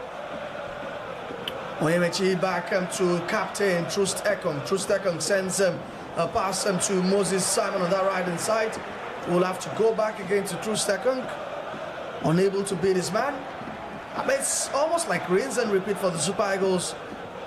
Bruno Emechi to Iwobi or Ndidi, and just keep on recycling it. Lack of penetration. It's just dominating, holding onto the ball, but we need to start penetrating. Exactly. You know, we've just been swinging from one. That's another aimless pass exactly. again. Too many unforced errors. We've just been swinging from the right to the left, you know, aimlessly. And so we need a player that can actually, you know, create those begging moments in the final third, and hopefully we can get something from that. And this is the moment where you feel that we could land a psychological blow on the other teams who are in the running. You get the first goal, trust me, the fans in Durban are telling South Africa that Nigeria have scored. Same thing also applies in Kigali as well. Exactly. Genotro will have been told that the Super Eagles have scored. Exactly. And that's psychological blow you could land. You will put them under pressure. Yep. Unfortunately, we're able to do that, and we have the easiest of the tasks here. All due respect to Lesotho, I think that they are the minnows in this group. They are the whipping boys. Totally. You know. And with the way Super Eagles is playing, you can't say that for a fact. You know, football is played on the field. And from what we've seen so far, Nigeria haven't been able to have their way, and Lesotho is currently holding their own. And for a team that promised the Nigerians that they won't give up, they look like they've given up already. The body language here, it's a bit lackadaisical, not going for broke. But like Desire said, maybe it's still early doors here. And 28 minutes gone. Lesotho 0, Nigeria 0. I think a Lesotho player is down, but play has continued. Ademola Lookman wriggles out of that challenge, finds Victor Osimhen, but Murane is out of his line again. It's been in that liberal role for Lesotho, coming off his line a couple of times to sweep off the danger. Osimhen will take that quick throw, finds Ademola Lookman. That's how urgent things are now. Osimhen has to be on throwing duty. Benjamin Fredericks looks up to the right, finds Moses Simon. Simon to Ndidi. Ndidi sends that pass back to Simon, but Simon doesn't rebel. Cross comes in, but Victor Osimhen's mild touch or mild header will not trouble Morane. But Super Eagles get the ball back again. Quick turnover, but looks like Ademola Lookman has been caught fouling. Yeah, he's fouled number 11. 17. Oh, sorry, number 17 shirt. That's Malani, the right wing back. Lesotho playing in that 5-3-2 formation, keeping things solid at the back. And we can see their fans right now. For who knows, it might be South African fans. Cheering for Lesotho. Cheering for Lesotho. Come on, you Lesotho. Yeah, possibly. All right, let's quickly check again on the other games. They still remain barren. And I mean, the game has gotten into a zone where you need a goal. It has. 30 minutes gone, and I mean, it has. But Simon sends that cross in, and Victor Osimhen is waiting to bounce, knocks it down for Ademola Lookman. But Lookman cannot control, as Lesotho will clear their lines once again. The Super Eagles gradually knocking on the door, hoping that it opens. So far, so good. It hasn't opened yet. And looks like the referee Mahmat, has signaled for what? Is that a water break? I think it's signaling for something. Okay, so that's nothing to worry about as Lesotho take their throw in quickly. Lovely ball to Motebang. Motebang finds Lesotho building up nicely. It's a first real spell of positive domination, and this could be dangerous as they whip that shot in. Calvin Bassey blocks. Lesotho with a pop at goal, but Malane, that was audacious, and that would not trouble Stanley Wabali. But I mean, you could see that the longer the game remained goalless, their confidence has started to grow. Exactly, their momentum is building up. Yeah, we've seen one positive attack. I mean, they got a shot at goal, but it was off target. That was rather too ambitious. But then we saw them moving up to the Super Eagles defense, and the way they got there was quite impressive. So I think they are gaining more confidence to actually attack Nigeria. Adigun caught offside right there. Was asking for the ball very much early from Bruno Onyemechi, who now has the ball again. Finds Alex Iwobi. Iwobi gets a lovely pass across field to Tolu Arokudare, who chested down and finds Moses Simon. Lesotho back in their droves. They've got about 9 men behind the ball, with only Motebang up front. Tells you that they want to be very much solid at the back. Bruno Emechi now to Captain Troost Ekong. Ekong finds Benjamin Fredericks. Fredericks to Moses Simon. We've seen that a lot of times today. Lovely turn from Simon to find Fredericks once again. He sends an early cross in. Cross is blocked by Mukukwane. It's time for Lesotho to come forward, but they have lost the ball for the umpteenth time again. Calvin Bassey will bring the ball forward. Super Eagles clearly needs to really get up and running, and that means they need to get a goal. Lovely pass to find a little ball from Iwobi. He sends it first out with his left, but Tolu Arokudare cannot get there because Morane had to put an hand to it. And Lesotho trying to hit on the break here. Lovely passage of play, but True Second is too strong. It's too strong for Matlabe. Pace of the game picking up gradually with Adigun found with the cross, but is offside, unfortunately. And he is complaining alongside the manager, Eric Sekuchel. Not happy with that decision from the assistant referee. We're checking back on proceedings at the Ahoro Stadium. Rwanda versus Benin, it's still goalless. While in Durban, Zimbabwe, the home side here, are also holding Hugo Bruce's South Africa to a goalless affair. This should be interesting. It is definitely interesting. It could end this way, you know. And if he ends this way, honestly, I wouldn't know what to say, because that means qualification has been handed on a platter to the Super Eagles, and they've been unable to take advantage. Exactly. Oh, what's gone into Motebang's head? The Lesotho number 9, I think, is shoving the referee. He needs to be very much careful here. He needs to be very careful here. And I think Motebang is trying to wriggle away from Calvin Bassey.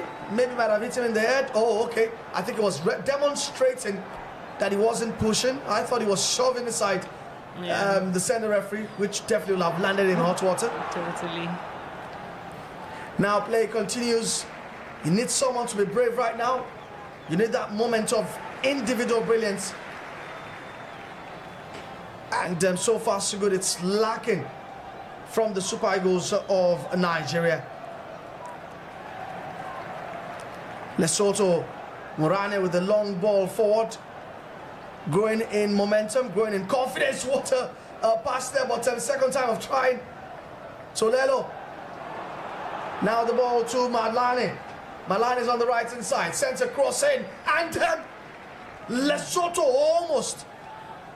That was a delicious cross. That was. If only that player had timed himself very well, I'm sure he would have hit that ball really well. That was a lovely cross from Malane. and he just needed the right connection from Motebang, and that will have been a back of a goal. Lesotho will come once again. Lovely ball over the top, but that will be offside. But that was a scary moment for the Super Eagles. It was. If only that player had delayed his run for like just 1 second. Yeah. Just a few split seconds even. I'm sure he would have made a very good contact with that ball. And that was a warning sign to the Super Eagles of Nigeria. They're going to look more now on the left. Sends a cross in. Victor Osimhen will attack, but he just can't get there. Moses Simon can do that. Send a cross in at second time of asking, but he chooses to find Benjamin Fredericks, who sends a cross in there. Osimhen with the header, but Morani very much up to the task. Goalless affair after 36 minutes. Never saw this one happening, but hey, once again, Lesotho came down here to Nigeria and left with the point. I think it ended 1-1. Yeah, 1-1.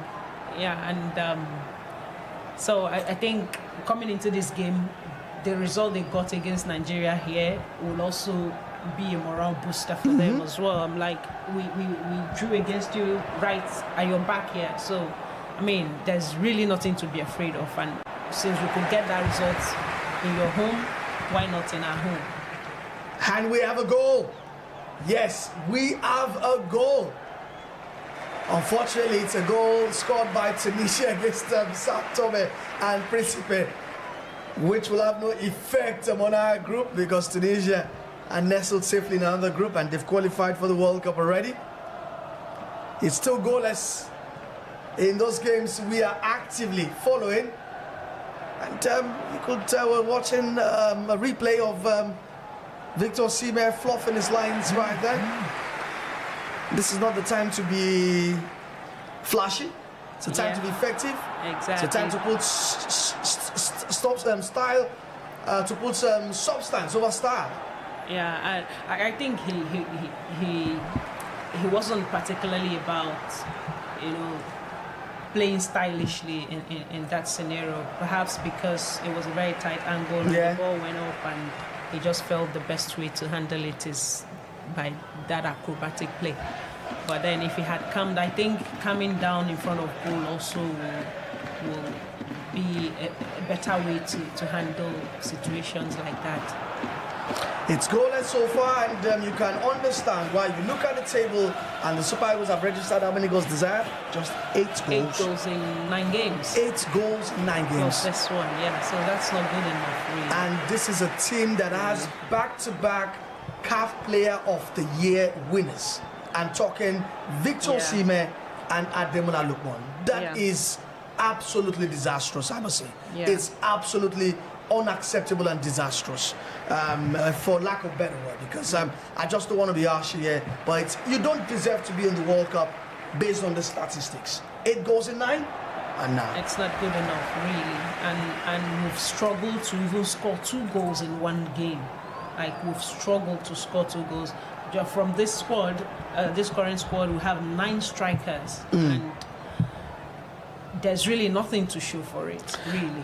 All right, Tunisia have doubled the lead. They lead Sao Tome and Principe 2-0, but once again, it has no effect on what's happening in the group that features Lesotho, Nigeria, Rwanda, Benin, Zimbabwe, and South Africa. All games are being played simultaneously, and all games are goalless as we speak. Ademola Lookman now with the ball, finds Alex Iwobi. Same pattern for the last almost 40 minutes or thereabouts. Can something change? Can we find something different? Lovely pass to Bruno Onyemaechi, who's going to whip in that cross, but an acrobatic header to clear the lines for Lesotho. Super Eagles will knock on the door once more with Captain True second. Over to Benjamin Fredericks. It's almost the same pattern here. Pass left, drag Lesotho to the right, drag them to the left, send a cross in, but Lesotho very much up to the task. Yeah, they try to be very compact. They're playing as a unit. They swing, when the ball goes to the right, they swing together to the right, and likewise on the other side. So I think, that's part of their game plan, and it's working well for them so far. Working so far. Cross comes in for Victor Osimhen. Chest sits, but ball can't sit well. True second has been beaten by Motibang, who is in the box right now. Is up against Basi. Finds help, but Sodelo just lacks the patience to be able to allow that dangerous momentum really cost the Super Eagles of Nigeria. But that was True second being bested. But you get a feeling that Captain Sodelo, the number 10, should be doing better in that situation. Long ball from the top for Ademola Lookman, but Morane is very much up to the task. And basically, what I like about Lesotho here is that you don't get a feel that they're wasting time here. Yeah. They also feel like this game is there to be won. Yeah. They feel that way, and from the way they've played so far, you could see that they're playing to win. They want to get something. They have a game plan, and they are depending on counter-attack. And from what we've seen, they've played that counter-attack ball a couple of times, and just like that, striker beat Trusekong right now, and thanks to Kevin Bassey, who stepped in that situation to actually slow down that striker. So, they came with a game plan, defend as a unit, and then have their counter-attack moment and, explore the situation, which has worked really well for them. All right, Super Eagles back with the ball now, half-time looming. And you could see that anytime the ball comes into the Lesotho box, at least there are 3 defenders taking care of Tolu Arokodare and Victor Osimhen. And they break, but I think the pass is just too much for Motibang. And Stanley Nwabali will gather that. He definitely gets the ball back into play again. Super Eagles definitely dominating balls and things, but cannot just apply the final touch, and that is getting the all-important goal here. Let's check back in what's happening in Durban and Kigali and see if anything has changed. So far, so good. Nothing has changed.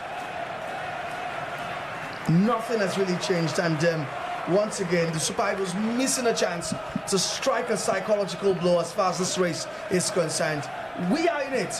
It's obvious, because what it also means is that South Africa is struggling right now. Yeah. It also means that Benin are struggling as well. Totally. It's still very much open for both Zimbabwe, Benin, and even Lesotho, because they are just 2 points behind Nigeria.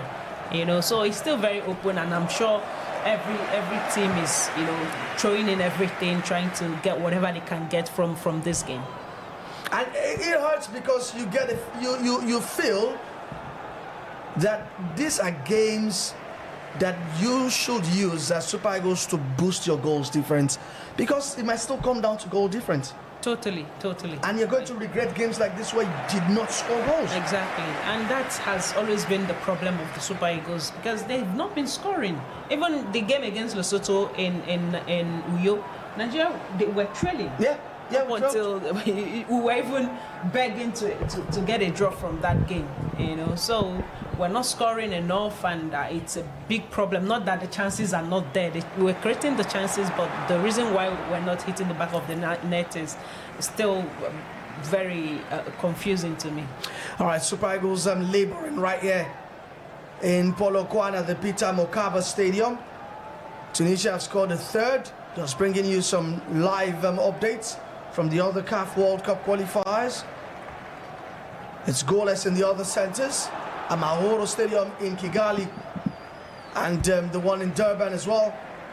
That's an overheat pass coming from, I think, Benjamin Fredericks to Bruno Onyemechi. It's going to go out for a throw-in. And this is where it gets frustrating for Nigerian football fans, who must be watching enhanced how the Super Eagles are unable to break down the Crocodiles of Lesotho. Which is really baffling, and games like this just helps you understand how bad things have really gone for us at this level. Yeah. It's been bad, if we're totally honest. It's been bad. Long before now, judging from all the categories of our national team, the men national team, from the under 17 to under 20, under 23 to the Super Eagles, we've been struggling, if we're totally honest. And I think me personally, I think the problem is beyond the field. We have had the easiest fixture in this round. Lesotho, all due respect once again, at the easiest as far as the three front runners for this World Cup ticket is concerned. And we have found it difficult, found it really difficult. Iwobi launches the ball to Tolu Arokodare, who is now playing on the left-hand channel right now. And he's going to find Alex Iwobi, who's asking for the ball, gets it. The full-line midfielder has been unable to really break down Lesotho with the passes. Simon now on the left. Something has to change. You can see Lukman to the right now, Simon to the left, corner kick to the Super Eagles. 1 minute of added time here, and of that 1 minute, 30 seconds has expired or elapsed. You get it, think this will be the last meaningful action of the first 45 minutes in this encounter.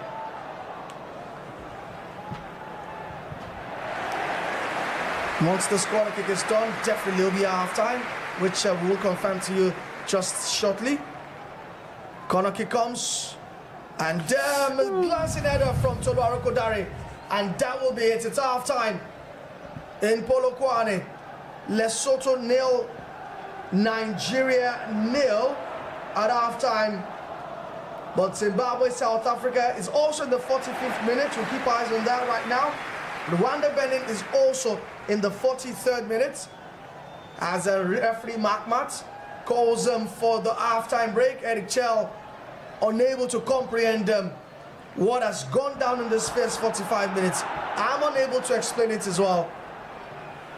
Desire, maybe you could help us explain it. Well, I mean, I'm equally very baffled that, I mean, it's goalless. It's a barren draw in this first 45 minutes, and seriously, we've not had any shot at goal apart from the header from Victor Osimhen, and that was not a problem for the goalkeeper to handle. So we've had our moments in the Lesotho's goal area, but we just haven't really connected it. Just this last corner kick would have been the moment, but Arokodare just couldn't get his head on that ball. And I mean, I'm as baffled as you are, really. Nigeria should be up by 2 goals by now.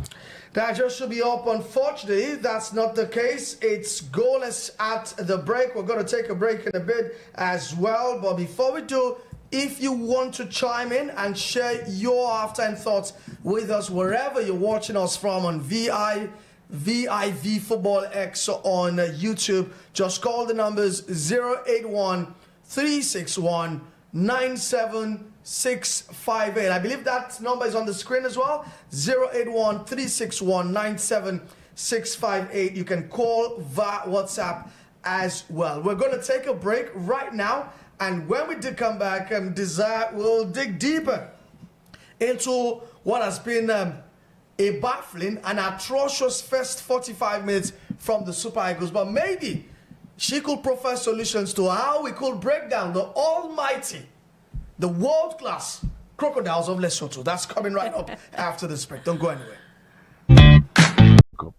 So this is the football. Everything can happen during a game because of the weather, because of the referee, because of anything, because of the injury. So we need to stay focused about what we want for this game, what we want to have this victory, and after there will be another game. So for sure, at 100%, stay focused on this game tomorrow against Lesotho, a great team with a good coach, and we need to be very focused to start well this game with a lot of intensity, a lot of aggressivity to score and to win this game. Yeah, we're approaching this the same way we approached the game for South Africa. It's important for us to go for all 3 points. We have to show Lesotho respect. They've done well in the group. They've picked up points against us also. So yeah, it's going to be an important game for both of us. And yeah, we've just been focused on our preparation now. Like the coach said, 2 very good training sessions. Today, the 3rd one here. And yeah, we look forward to the game tomorrow.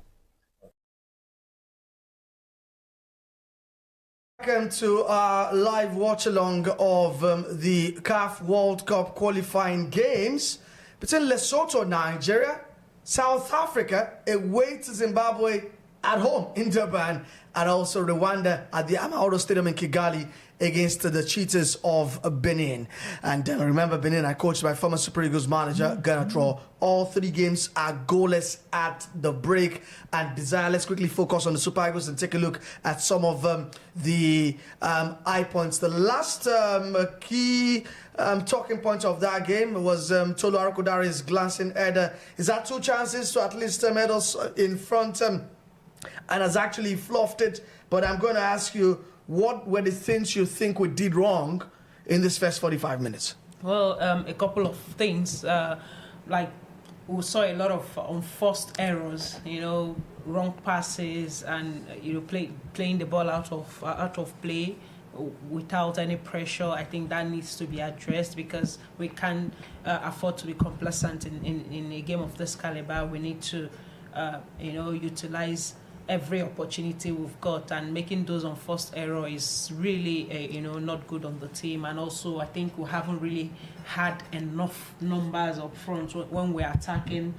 Apart from the 2 top strikers and maybe the 2 wing forwards, the midfielders are really not following attack that much, to close in on to have more numbers in the 18-yard box as well. And also, some of those crosses as well, we need to work on locating our players, not just crossing in the ball. We need to pick out somebody that the ball is going to, in the 18-yard box. And also another thing that we haven't really done well is those midfielders trying to connect the playing the balls from the middle of the field, trying to locate the strikers. I think they hit it way above the strikers and make it very easy for the goalkeeper to get to the ball before the strikers. So I think if we can put all of these things together and try to improve on them, I think Nigeria will most definitely get a better chance at getting a goal. Has it been a result of us being poor here, or Lesotho just defending well? Also, at a point in time as the game grew, their confidence also went up and they created some nervy moments from us. What was it? Was it that we're just not too good in this first 45 minutes, or Lesotho just kept us, at check? I think it's as a result of us being very poor. Like I mentioned on first error, I mean, that's nobody's to be blamed for that. It's our complacency and lack of, I don't know what to call it, but you can't be making those unforced errors. You can't blame Lesotho for that. And those, like I said earlier, we need more creative midfielders who can actually get those passes straight to the strikers and make sure that the strikers get to the ball before the goalkeeper. So we've had the ball most of the time. From what we've seen so far, Nigeria have possessed the ball, and they've really done very good to keep the ball and try to win each time Lesotho has it. They've really done very well to get the ball back, but then again, that final third pass is not connecting really well, and I think they really need to work on that. And that moment of brilliance you spoke about earlier, we need to see those kind of moments as well. Instead of, we've done a lot of passing the ball around from the right to the left and all of that, and it hasn't really worked so far. So maybe now we can see that moment of brilliance. Maybe we can see the likes of Chukwueze coming in to, dazzle the Lesotho defense and perhaps give us that moment we've been looking for. Now you've mentioned it. I mean, looks like maybe Eric Chel might have to look at the bench and try to change and mix things up. You've mentioned Samuel Chukwueze. What other players do you think Eric Chel might call on to? Well, I mean, Chukwueze is one player that is there, and perhaps Onyeka also. More here's my problem. Yeah. And when the list came out, it was very obvious. We went into this qualifiers with 4 midfielders. And of those 4 midfielders, only one is a creative head, and that's Alex Iwobi. Iwobi, yes. And you're looking at the bench now, and you just mentioned Onyeka. Onyeka's name, a.k.a. the tank, right? Yeah. He's not a creative guy. So, for example, if we're saying that Alex Iwobi is not producing that juice anymore, creativity, who do we look onto from the bench? We have nothing. Yeah, that's we actually, have nothing. That's absolutely actually nothing. one of the major problems the team is currently facing, really.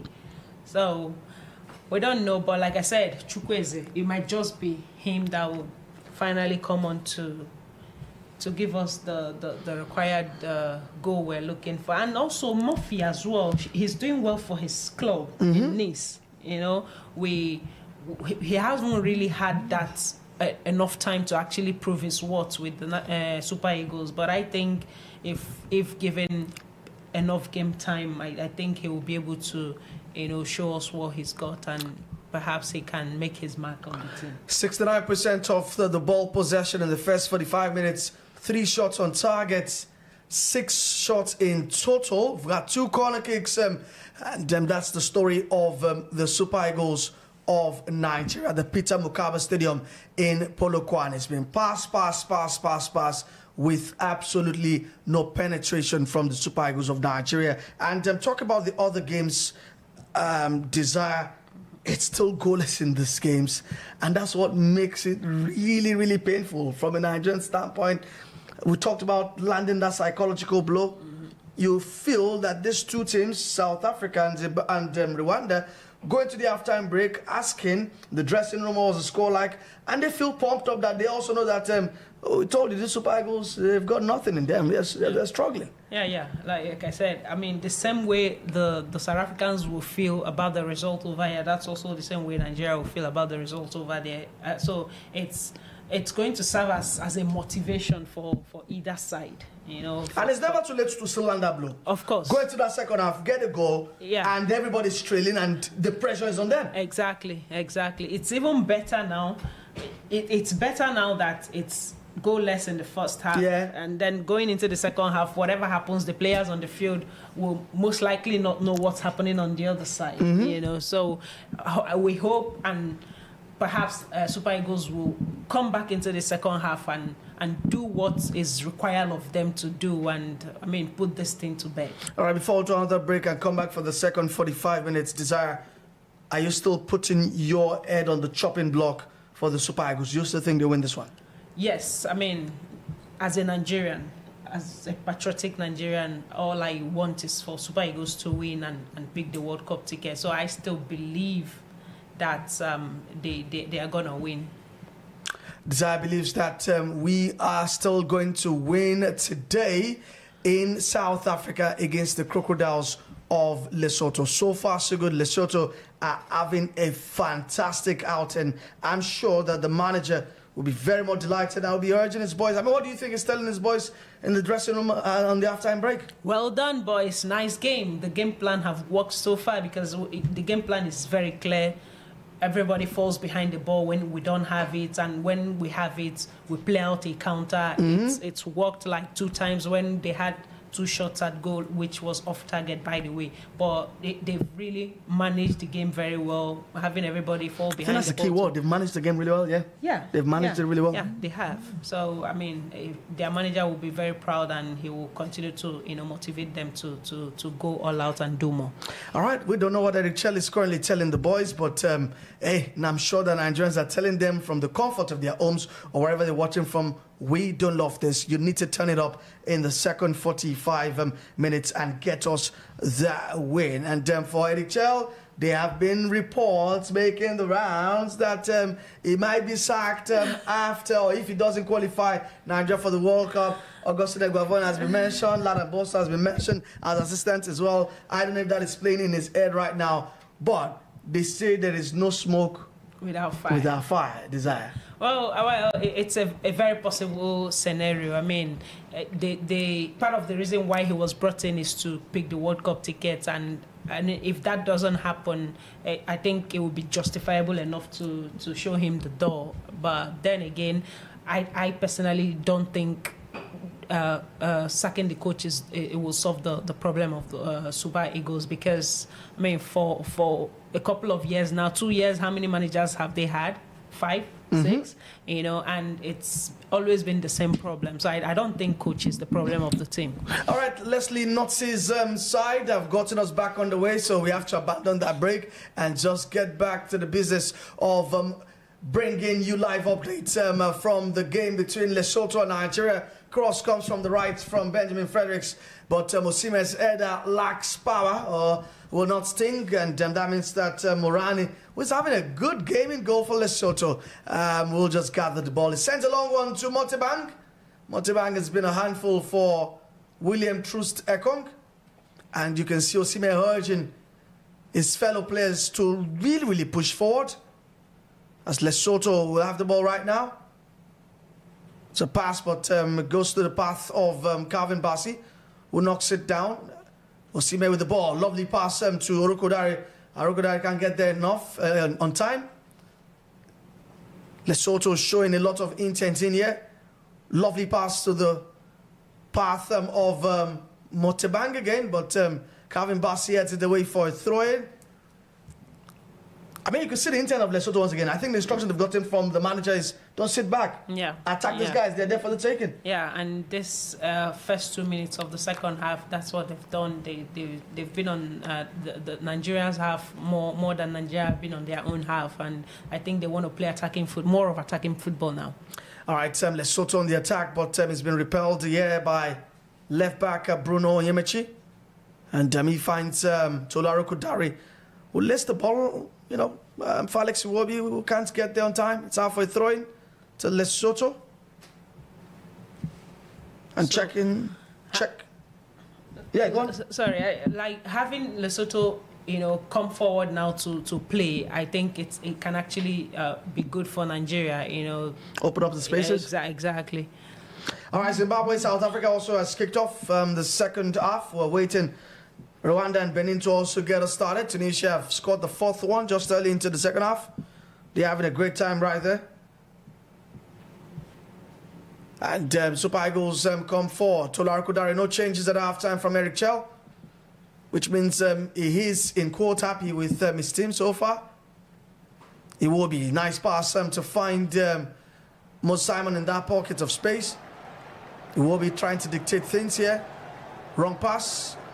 But he has a second pop at it, gets it back to Calvin Bassey. Bassey now finds Oimechi, who's going to whip it across. But Lesotho deal with it once again. But just... looks like Victor Osimhen might just have fouled the Lesotho defender while trying to attack the cross. And that is Makele.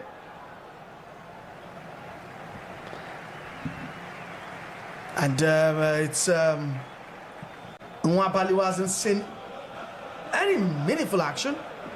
The other thing he's been doing has been recycle the ball. I hope he doesn't have to bring the ball out of his net at a point in time in this game. Did I hear God forbid right there? We hope not. We hope not. Troost Ekong to Benjamin Fredericks. Fredericks ball over the top to find Ademola Lookman. Lookman hustles and bustles. Gets the ball to Benjamin Fredericks once again. Fredericks to Ndidi. Ndidi trying to find space and time and has to go back to find Calvin Bassey. Bassey now to his teammate of Fulham, Alex Iwobi. Moses Simon cuts in, sends the right cross in, and Tola Kodari falls on a challenge, but referee Ahmad says play on. He waves play on. And we'll have to go back. Unfortunately, there's no VAR to check that. So the play will have to go on.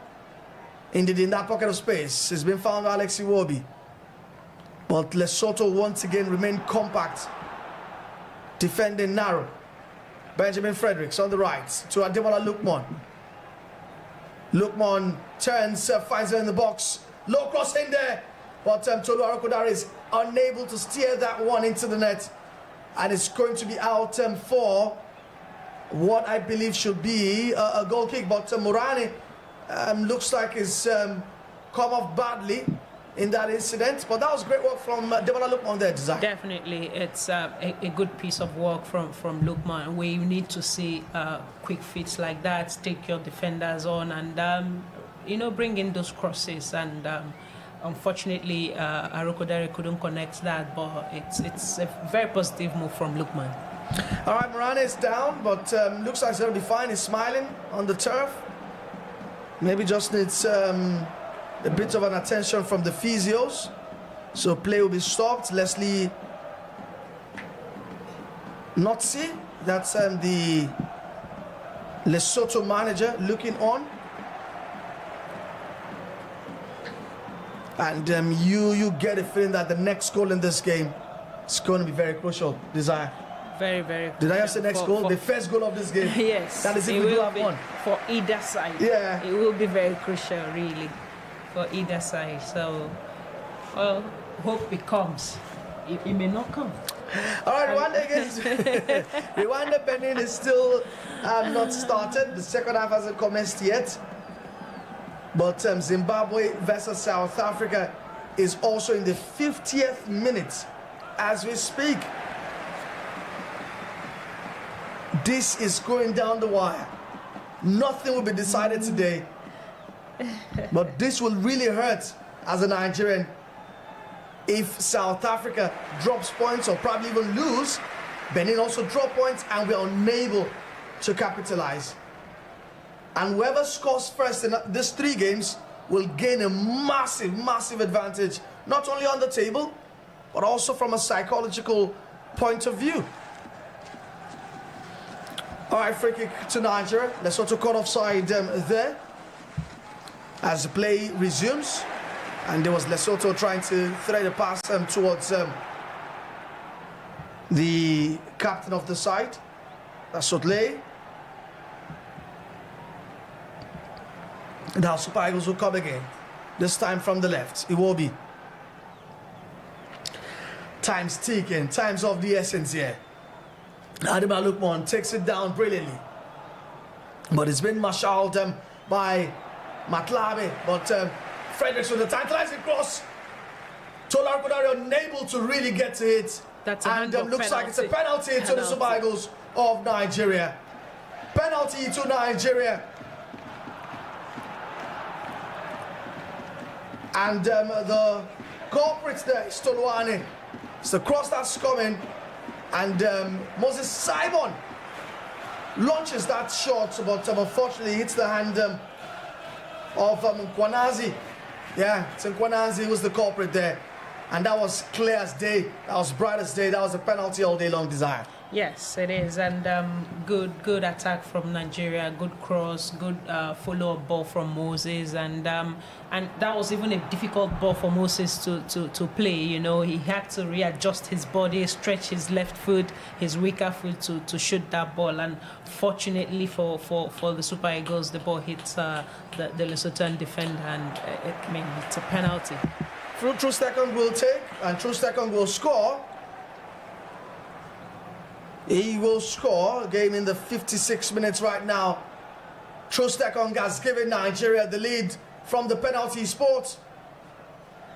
And that obviously alters the way Group C looks like right now. Definitely. From the look of things now, Nigeria is on top. Yep. If I'm not mistaken. Nigeria right now will be on 14 points. Yes. But level of points with Zimbabwe, with Rwanda and Benin. Yeah, so, I mean, it's definitely a good result. Hopefully, things end goalless with South Africa and Zimbabwe. All right, let's take a look at the live table as it looks right now.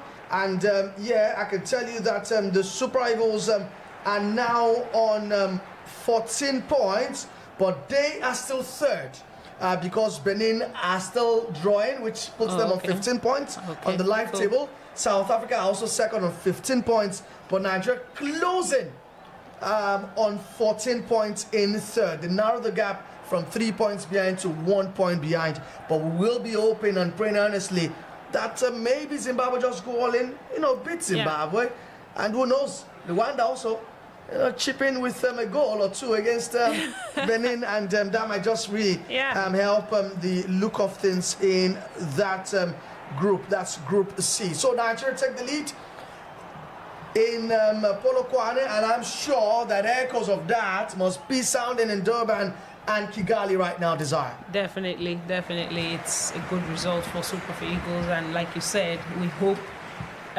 if Zimbabwe can go all the way to beat South Africa, fine and good. And if it ends the way it is currently, is also, you know, fine and good. It puts Nigeria at an advantage, and getting 3 points from this game, and hopefully 3 points from the last day of the series will also put Nigeria in a very good position.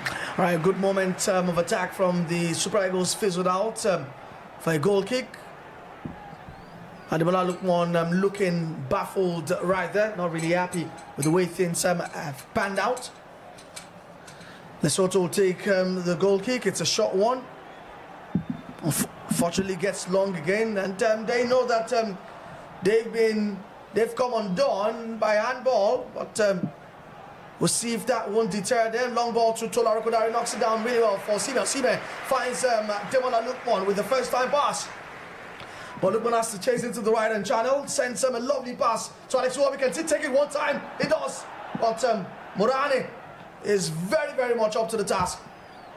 And that was a good passage of play from the Super Eagles. Yeah, it was. And I really wish Iwobi had been there earlier, because Lookman had to, you know, delay that pass for a bit. Imagine if he was there earlier, I'm sure maybe he would have, you know, gotten something better from that ball. All right, so it's official. I'm stuck on my live score up right now. I am definitely, I'm keeping an eye on what is happening between Rwanda and Benin, and also Zimbabwe and South Africa. But unfortunately, these two teams have the luxury of at least 40 minutes to really make things happen for them, and that's a lot of time in football. Spike was coming to the ball. Can they make it two? Looks like another penalty for Freddie Didi. Has been fouled in there. Referee says play on. How is that play on? It's sent to in the air. Motorbang is up against True Stekong. It's counter-attack here. Indeed is looking stunned and having that decision not go his way. But the play has been stopped. And yeah, it looked like it's a penalty, but we're going to have to review that, look at it again. But then I think, I don't have a very clear view, but I think indeed he still should have, you know, been on his feet to actually finish that ball. All right, James Sotleho is off, and on comes Sepang Sefali, number 18 shirt. Hopefully he can really get Lesotho back into the game. It's Lesotho 0, Nigeria 1. But Nigeria remained third on the table. But now, within just the points of Benin, who are top on the live table, and South Africa. All right, let's go back for more updates here. It's still goalless. Yep, it's goalless in those games. Cross comes in from Nigeria. And what an effort! What an effort from Alex Iwobi.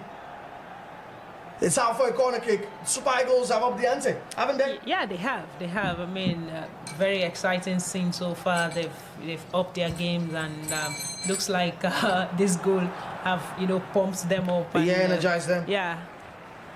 All right, corner kick will come to Nigeria. And we've got Ademola Lookman standing over that, just like I'm standing over this live score app. I will take a result like this. We're playing our own here. Yeah, definitely. But we also know that this still doesn't mean that we are going to the World Cup yet if he ends this way. Yeah, it doesn't mean just yet, right? We'll have to wait it out till the match day 10. What is the perfect scenario here for the Super Eagles? Because I have mine in my head. I think the perfect scenario would be the Super Eagles topping the group. So, right now, for the Super Eagles to top the group after today's action will mean that Rwanda and Zimbabwe will have to beat Benin and South Africa. Cross comes in, but that's out. Goal kick to Lesotho. But the classic and the best case for Nigeria today is very much simple. Zimbabwe beat South Africa. I don't mind if Rwanda and Benin end in a draw. Okay. Why? Because Nigeria play Benin, and you have to put in everything there. We win that game, we are going to the World Cup. Okay. That is as simple as that. Because if Zimbabwe beat South Africa, they will drop to 14 points, level on points with us, right? Yeah. We go into that final day. We beat Benin, we're on 17. They also win, they're on 17. But hey, it's still not clear yet. Why? Goals difference. We're not scoring enough. South Africa have an healthier goal difference than us. So I'm hoping that the Super Eagles can pop in more goals in here. If you take a look at the goal difference, I think South Africa have got a very, I think it's a plus 11 or something like that. You know, they've scored a lot of goals in this competition. So that might just be the classic case for us. Goals. Yeah, they've got 12 goals. Yeah. And we are down 9 goals. Yes. So we have to make up for that if we score 3 goals today. We're in 10. Yeah, so we need to get goals. Yeah. I think what has helped us is the fact that South Africa also got 3 goals deducted. From them. Yeah, from them as well. All right, that will be obstruction from the referee. And play will be stopped. And funny enough, they haven't really been able to replay that this scenario, the penalty. Yeah, I've not been able to see it. Yeah. Change from Eric Chell's Super Eagles, and Tolu Arokodare will be coming off for the Super Eagles. And one player that Desire Oparanozie has sang his praises will come on, and that will be Akor Adams, who is currently at Sevilla. Scored for Sevilla against Barcelona last league game before the international break in that 5-4-1 win.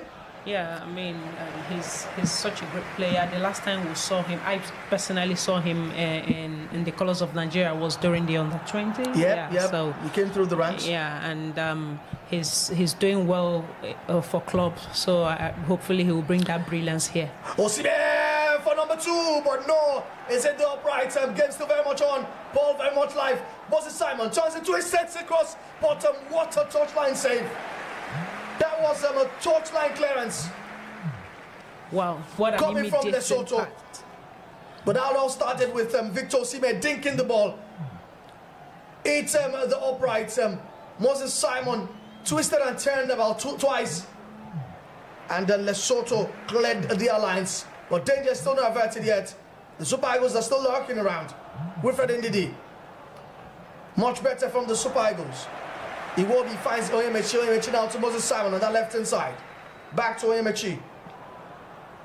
Onyemechi will have to go back to find Alex Iwobi, who now finds Benjamin Fredericks, who's under pressure from Motibang. Then he has to find solace in William Troost-Ekong. It's been a very, very good last 10 minutes or thereabout from the Super Eagles of Nigeria Desire. Yes, it's been an intensive, last 10 minutes. Just to post on your thoughts there, there's been some chaos there.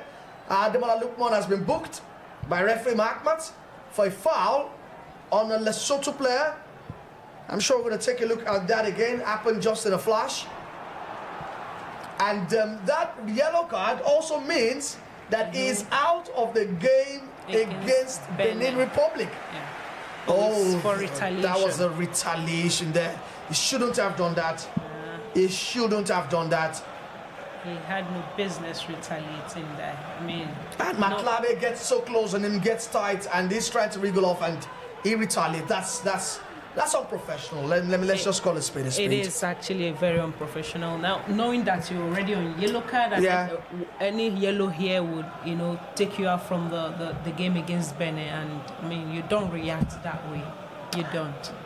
So the Atalanta forward is out of the crucial game against the Cheetahs of Benin next week at the Godswill Akpabio Stadium in Uyo, and we know how important Ademola Lookman is for the Super Eagles of Nigeria.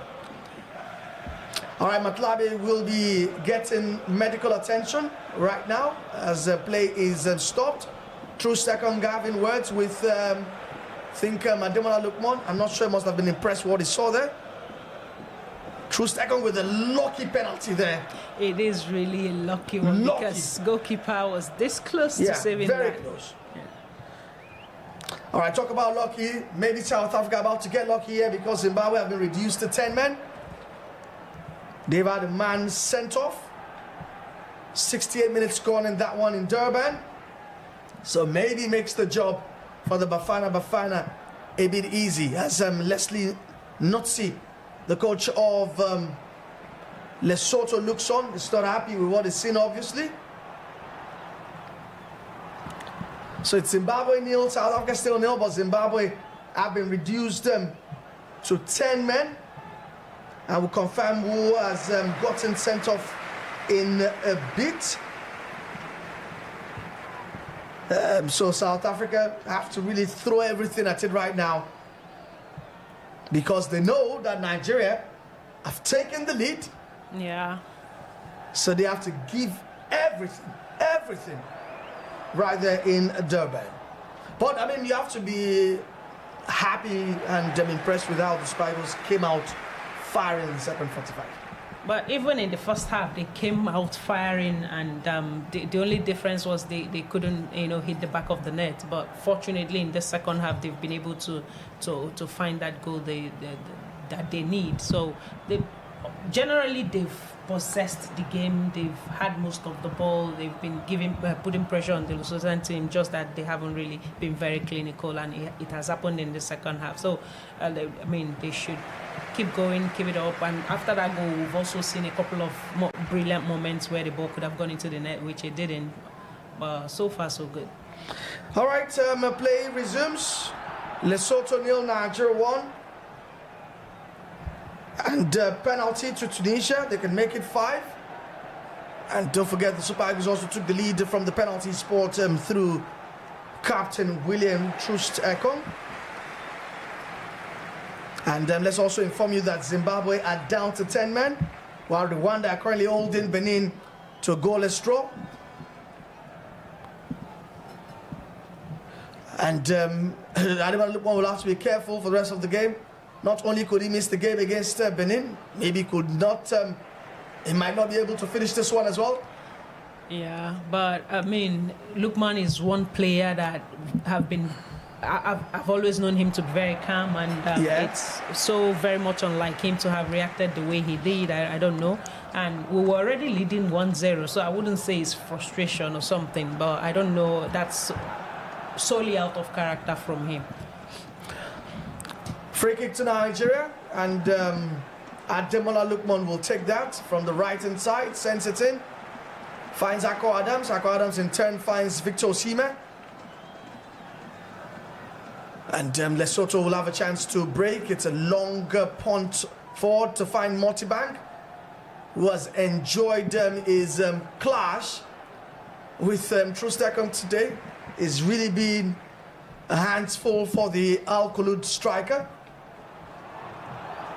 Throw into Lesotho. Motibank once again is up against Benjamin Fredericks this time. And he's won a free kick for Lesotho. On the left-hand side, a chance for Lesotho to whip something in and create some uncertainty for Nigeria. Who you feel Desire will need the second goal to be assured of all 3 points here? Yes, definitely. One goal lead is not reassuring enough, really. So the Super Eagles need to score another goal, if not the third one, but we need to get in the second one first. So I think we need another goal. We need another goal. But in the meantime, it's Lesotho trying to get back into this one. They have a free kick. And I think it's going to be an in-swinger, as there's a change of kicker. And it's going to be Matlabe, who was involved in that moment, that heated moment. Ademola Lookman earlier on is going to take this free kick. Matlabe sends it in, and Eda comes in, but that won't worry Stanley Nwabali. Eda from Makele, the number 20 shirt, as the Super Eagles will beat their time here. Another change beckons for Nigeria, and Samuel Chukwueze is about to come on as Ademola Lookman, no prizes for guessing, will come off. Yeah, I knew he was gonna come up, but I didn't think it would be this soon though. And I'm not sure Eric Tell also be happy with him. Yes, he wouldn't be. Not sure he'll be happy with him, because he'll have been counting on him for that game, the final group game against Benin Republic next week. Definitely. So what it also means now is that we have 3 Fulham players for the Super Eagles on the pitch as we speak. That's Calvin Bassey, Alex Iwobi and Samuel Chukwueze, who has found game time a bit difficult under Marco Silva, but it's still early days. He's just joined on loan from AC Milan. Super Eagles now on the attack, but that's been intercepted. It's out for a throw-in. It is still goalless. Rwanda, Benin, Zimbabwe, South Africa. We will absolutely love it this way because it at least gives us a chance going into the final day, and that's coming up next week. Don't forget that VX Football, all the action, all the excitement from the CAF World Cup qualifiers live here. Be getting live watch-along updates. And trust me, we'll be here for Nigeria, Benin as well. Nigeria on the right-hand side. Benjamin Fredericks. Tusami Chukwueze on his left. Wants to come inside. He's getting attention from Atlani. Lovely layoff to Benjamin Fredericks. Who wants to whip it in? He does. Morane almost caught napping, but very much alive to his duty. He sends it again. Sammy, where have you been? We've mentioned Zimbabwe have been down to 10 men like 5 minutes ago. We are following the game more than you, Sammy. Sammy, big shout out to our producer, by the way. And Rwanda, Benin is on 63 minutes. Zimbabwe, South Africa is on 71 minutes. South Africa, they get pardon Nigeria, hoping to get a second. Victor Osimhen trying to force the issue there. As Lesotho will clear again.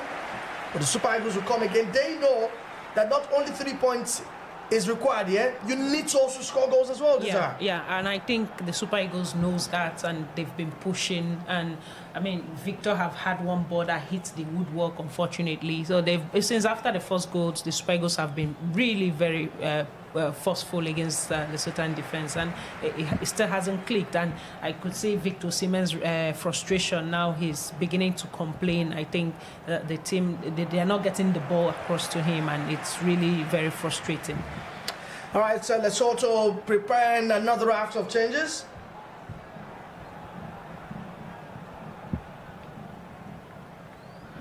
As Motebang Serra is off for Sepo, Motebang and Toluane off for Mokachani and Kalake. Mokachani and Kalake will be given the brief to go get goals and get them back into this game. And Desire, you know that this is a territory that we have charted before. We are sometimes unable to keep this lead. Zimbabwe comes to mind. So that means that this game is not over yet. It is not. It's not over yet. That's why the Super Eagles are pushing as hard as they are currently, and hopefully they'll get something out of it. But they know, the players on the field, they know, and we all know that one goal lead is nothing, really. We've been here before. We saw it happen against Ghana, the last World Cup, the Qatar World Cup qualification against Ghana in Abuja, where people started vandalizing stuff and all of that. We were leading one goal up, and all of a sudden Ghana came from nowhere and equalized. So it's happened before, and it's going to look like a deja vu if that happens again today. So they need to get in as many goals as possible. All right, so far so good. Our Eastern African brothers, Rwanda, are still doing us a favor. Our Southern African brothers, Zimbabwe. Oh, I'm sure Magic Pinnick will probably tell you that we have bilateral relationships with. It's the bilateral relationship. Said we have bilateral relations with Qatar, and we will qualify for the World Cup. Unfortunately, those bilateral relations were not enough. Yeah. With so much confidence, he said it. All right, still goalless, but we found a goal, we found a breakthrough in Polokwane. South Africa unable to find a breakthrough in Durban. And I'm sure that there'll be worried faces. But it's not over yet.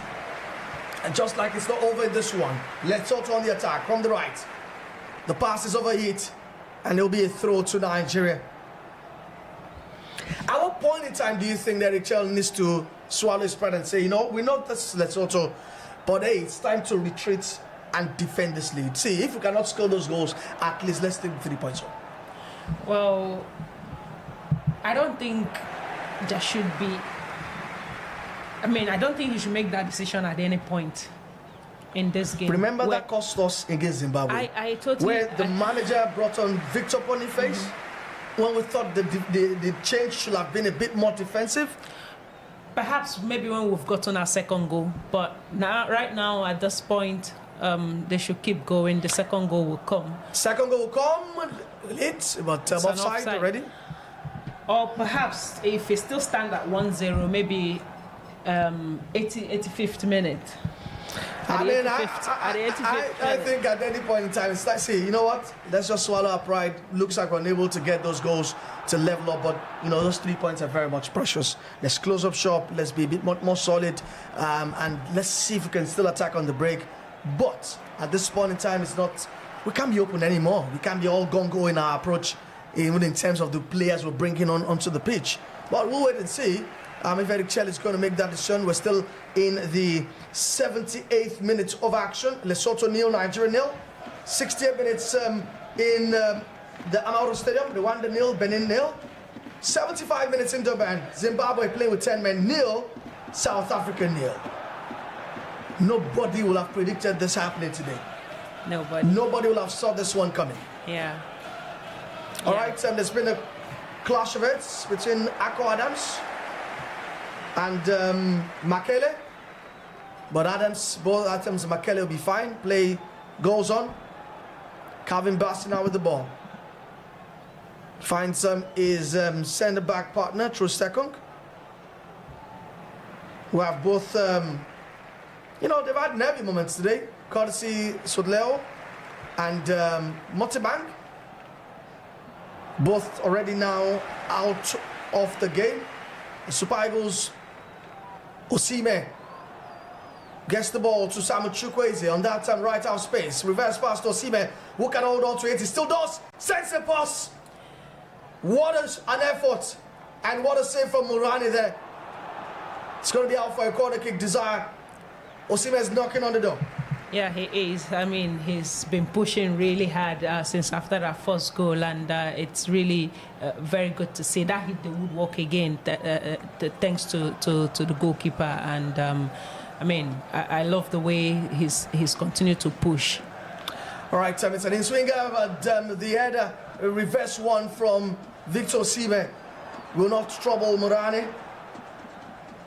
He's done his best today. He's put in everything. The goal is just what's lacking, but I can tell you that the Super Eagles have taken the lead, have extended the lead again. They have. They have extended the lead. It's 2-0 to Nigeria right now. So maybe now, Eric Chell can close up the shop, right? But it's Lesotho 0, Nigeria 2. I can confirm that to you. And to the delight of every Nigerian, I speak for every Nigerian right now. Akko Adams. Rwanda and Benin still goalless. Zimbabwe, South Africa still goalless. And what a day in Group C. Super sub. I think that's the goal. Yeah, and it's Victor Osime who sends that pass to Akko Adams. He still has to do work. And what a good fit work in there. Sorts himself out, and sends that low shot with his left into the bottom left corner. 2-0 Nigeria. Desire. What a goal that was. Good footwork, good combination play between Akko and Victor. I mean, that was a brilliant finish from Adams. Well-placed ball to the left-hand side of the goal. The goalkeeper didn't have a chance. Good goal. All right, the Sevilla man showing that he's in the form of his life. Good goal. I mean, I love that. But what a pass from Ndidi to free up Osime on that right-hand side. Osime spots Akko Adams. He still has to do the work. Good footwork. And sends it into the net with his left. It's basically, this is game, set, match for the Super Eagles. Yeah. Yep. So at this point now, I think the Super Eagles can park the bus right now. Yeah. But, I mean, if you've got 2, why not try and get 3? Because, I mean, you get 3, okay. you level up with South Africa on the goal difference table. Oh, okay. Then we should keep going. Yeah, like I I mean, said. one more goal ensures that we are on 12 goals Yeah. with South Africa. On tie with South Africa. So, So, that'll be lovely. keeps us in a very good position. That will be lovely, especially with Zimbabwe still holding on to South Africa in Durban. Maybe this will be the match where the Super Eagles get to score 3 goals. Who knows? I think I'm actually, I mean, from a personal point of view, I'm switched off mentally from this game. I'm switched on with what what's happening in happens. the other games. I get it. I get it. Yeah. So the pressure now is from there. Oh, You yeah. Just, Oh, You yeah. just pray it ends the way it is right now. All right, Lesotho get a corner kick. Maybe it's not over after all. Oh, it's over. Lesotho have scored. Lesotho have scored. It's not over. Well, What a dramatic day. What a day. The Super Eagles just cannot allow that joy to really last. that was a brief one. It was just a joy short-lived for Nigerians.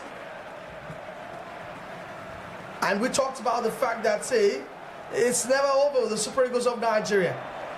And it's a set piece from Lesotho. It's an in-swinger. And Stanley Come Wabali is caught napping there. Stanley Wabali is caught napping. Come on, Cannot Stanley. hold on to the ball. Lacks communication with I think Wilfred Ndidi there.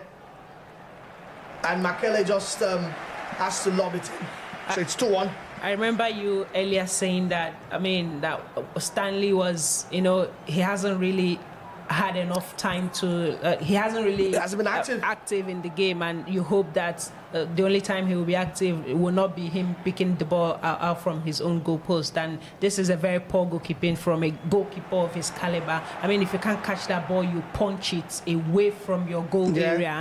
And if you want to catch your ball and don't drop it that way. And it's very poor goalkeeping from Stanley Nwabali right there. Kalake has given Lesotho respite. And it might just be damning. It might be damaging for the Super Eagles because it's back to jangling nerves. At this point in time, I mean, it has to be about game management, isn't it? Yes, it has to, because, I mean, 85 minutes played and 5 more minutes plus added time, which could be, I don't know, depending. It's still a good result anyway, considering what's happening in other match centres. It's still a good result, no doubt. It's a bit of a setback from a goals difference point of view. True, but yeah, still a good result. So that's if it ends this way. We'll still have 5 minutes to play. All right, Cananelo Rapuleng has been taken off, and Mufale and Falale will come on. That's another change for Lesotho. Now Nigeria on the prowl again. Samuel Chukwueze wins a foul. Actually, it was actually a foul on Moses Simon, but referee still signals for a free kick. Kalake protesting his innocence in there, but referee will insist it's a free kick. And we are watching on really I mean, there's a lot of nerves in here. Zimbabwe, South Africa, goalless. I hope it won't be late at break for the Super Eagles in that one. Osimhen now with the ball. Recycles it to Alex Iwobi. Iwobi, lovely pass to Samuel Chukwueze, who takes it, tries to find, I think that's Akwa Adams, was unable to do that. It's Lesotho 1, Nigeria 2. 86 minutes gone, and what an effort from Lesotho there. But Stanley Wabali finally could get a hold on that one, and Bruno Emechi didn't cover himself in glory in that moment. Lesotho smelling blood in here, pressing high on the Super Eagles of Nigeria, but foul on Wilfred Ndidi to just alleviate a bit of the pressure on the Super Eagles of Nigeria. And it was Mokochane with that effort earlier on. He was on target, but that did not trouble Stanley Nwabali. Rwanda Benin still goalless. Benjamin Fredericks is going to take a throw now. It's also still goalless between Zimbabwe and South Africa. Zimbabwe have been playing most of the second half with 10 men. Aqua Adams now on the right. Lovely footwork again.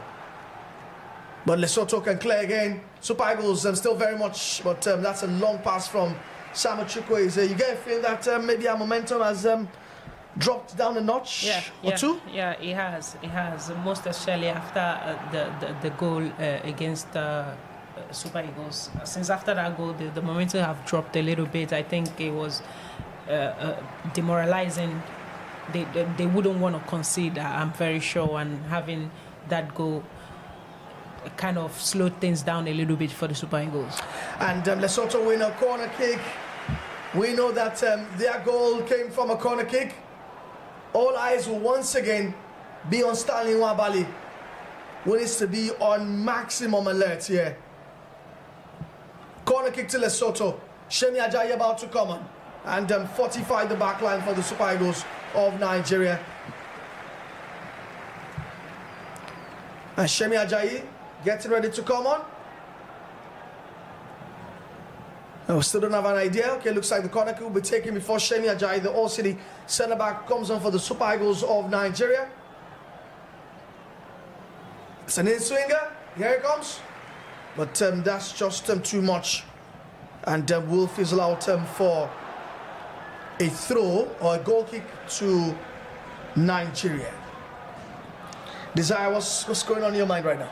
Well, I'm just looking at the time. Like, it should be over already. Should be done with it already, because Lesotho is mounting pressure on Nigeria now, and it looked, like I said earlier, the boys look very demoralized at the moment, and I think that goal did something psychologically to them, and I think this is when Eric Chell need to pack the ball. So we need to defend this one goal lead at all costs. At all costs, throwing, I think, to Lesotho.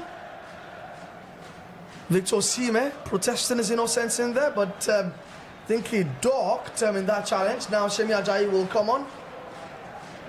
And he will come on for Victor Osimhen. It's going to be a double change actually for Nigeria. We can confirm Shemi Ajayi has come on already to make things tighter at the back. But I would think it's an opportunity here for Nigeria to also close in. It could also be an opportunity for Benin to take a massive step towards the World Cup. If they can really squeeze out 3 points in Kigali. But so far so good, it's goalless. So, I mean, if it ends like this, I think it's just, everything is just working for Nigeria at this point. It only works for Nigeria. I mean, you have to apply context once again. Because, Benin have taken the lead. Benin have scored. Well, I think I jinxed that, but Benin have a big chance in Kigali. They have a big chance in Kigali. And they have taken the lead at the Amahoro Stadium. Ghana's side have taken the lead in Kigali against Rwanda, and that also alters the way the table looks like. Let's quickly bring you an update on what the live table in Group C now looks like. Benin now take the lead. They are on 17 points. South Africa second on 15, while the Super Eagles are on 14. Now, you know what this means? It's a fight to finish is going to be at the Gosola Kabwe Stadium in Uyo, because by then, they will need just the points to qualify for a first ever historic World Cup. And Nigeria will need all 3 points. Wow. I love this. I love this, I must say. And it's a late show in Kigali. Can Lesotho make it more dramatic? They're on the prowl, yeah? Cross comes in from the right. Whoa. Lesotho still hanging on. But that's a poor effort from Matlane. And that will go out for a goal kick. South Africa obviously will be the biggest losers in here. Definitely. Although don't forget, Zimbabwe, South Africa's final game will be against Rwanda, but that will be in South Africa. Well, it's still not looking very likely at this point. It's really, really crazy. Really, really crazy. Yeah. We'll see. I mean, a lot of things can still change here. I mean, Rwanda could still equalize. Zimbabwe could still beat South Africa. South Africa could still take all 3 points. And Nigeria could also still rescue victory. Or rescue a draw from the jaws of victory. Have you seen that before? It happens. You rescue a draw from the jaws of victory. Yeah. Very possible. Very much possible. As Lesotho now have the ball. They've pinned the Super Eagles back. Lovely footwork from the right hand side. Lesotho getting really crazy. Pass comes in, and Lesotho just needed to apply that finish. But that calmness in front of goal was lacking. That was a big, big chance for Leslie Notzi's side to have equaled matters. There seemed to have been a clash in the box between, I think, Shemi Ajayi and another Lesotho players. And the medics have rushed off to the scene and attended to both players, because there appeared to be a head injury. Hoping that both players will be fine. This last 5 minutes have been very intense, you know, on the side of Super Eagles have struggled to contain. Yeah. They've struggled to contain the likes of Lesotho attack, and it's becoming very worrisome. 5 minutes added on, and of those 5, 2.5 minutes gone already.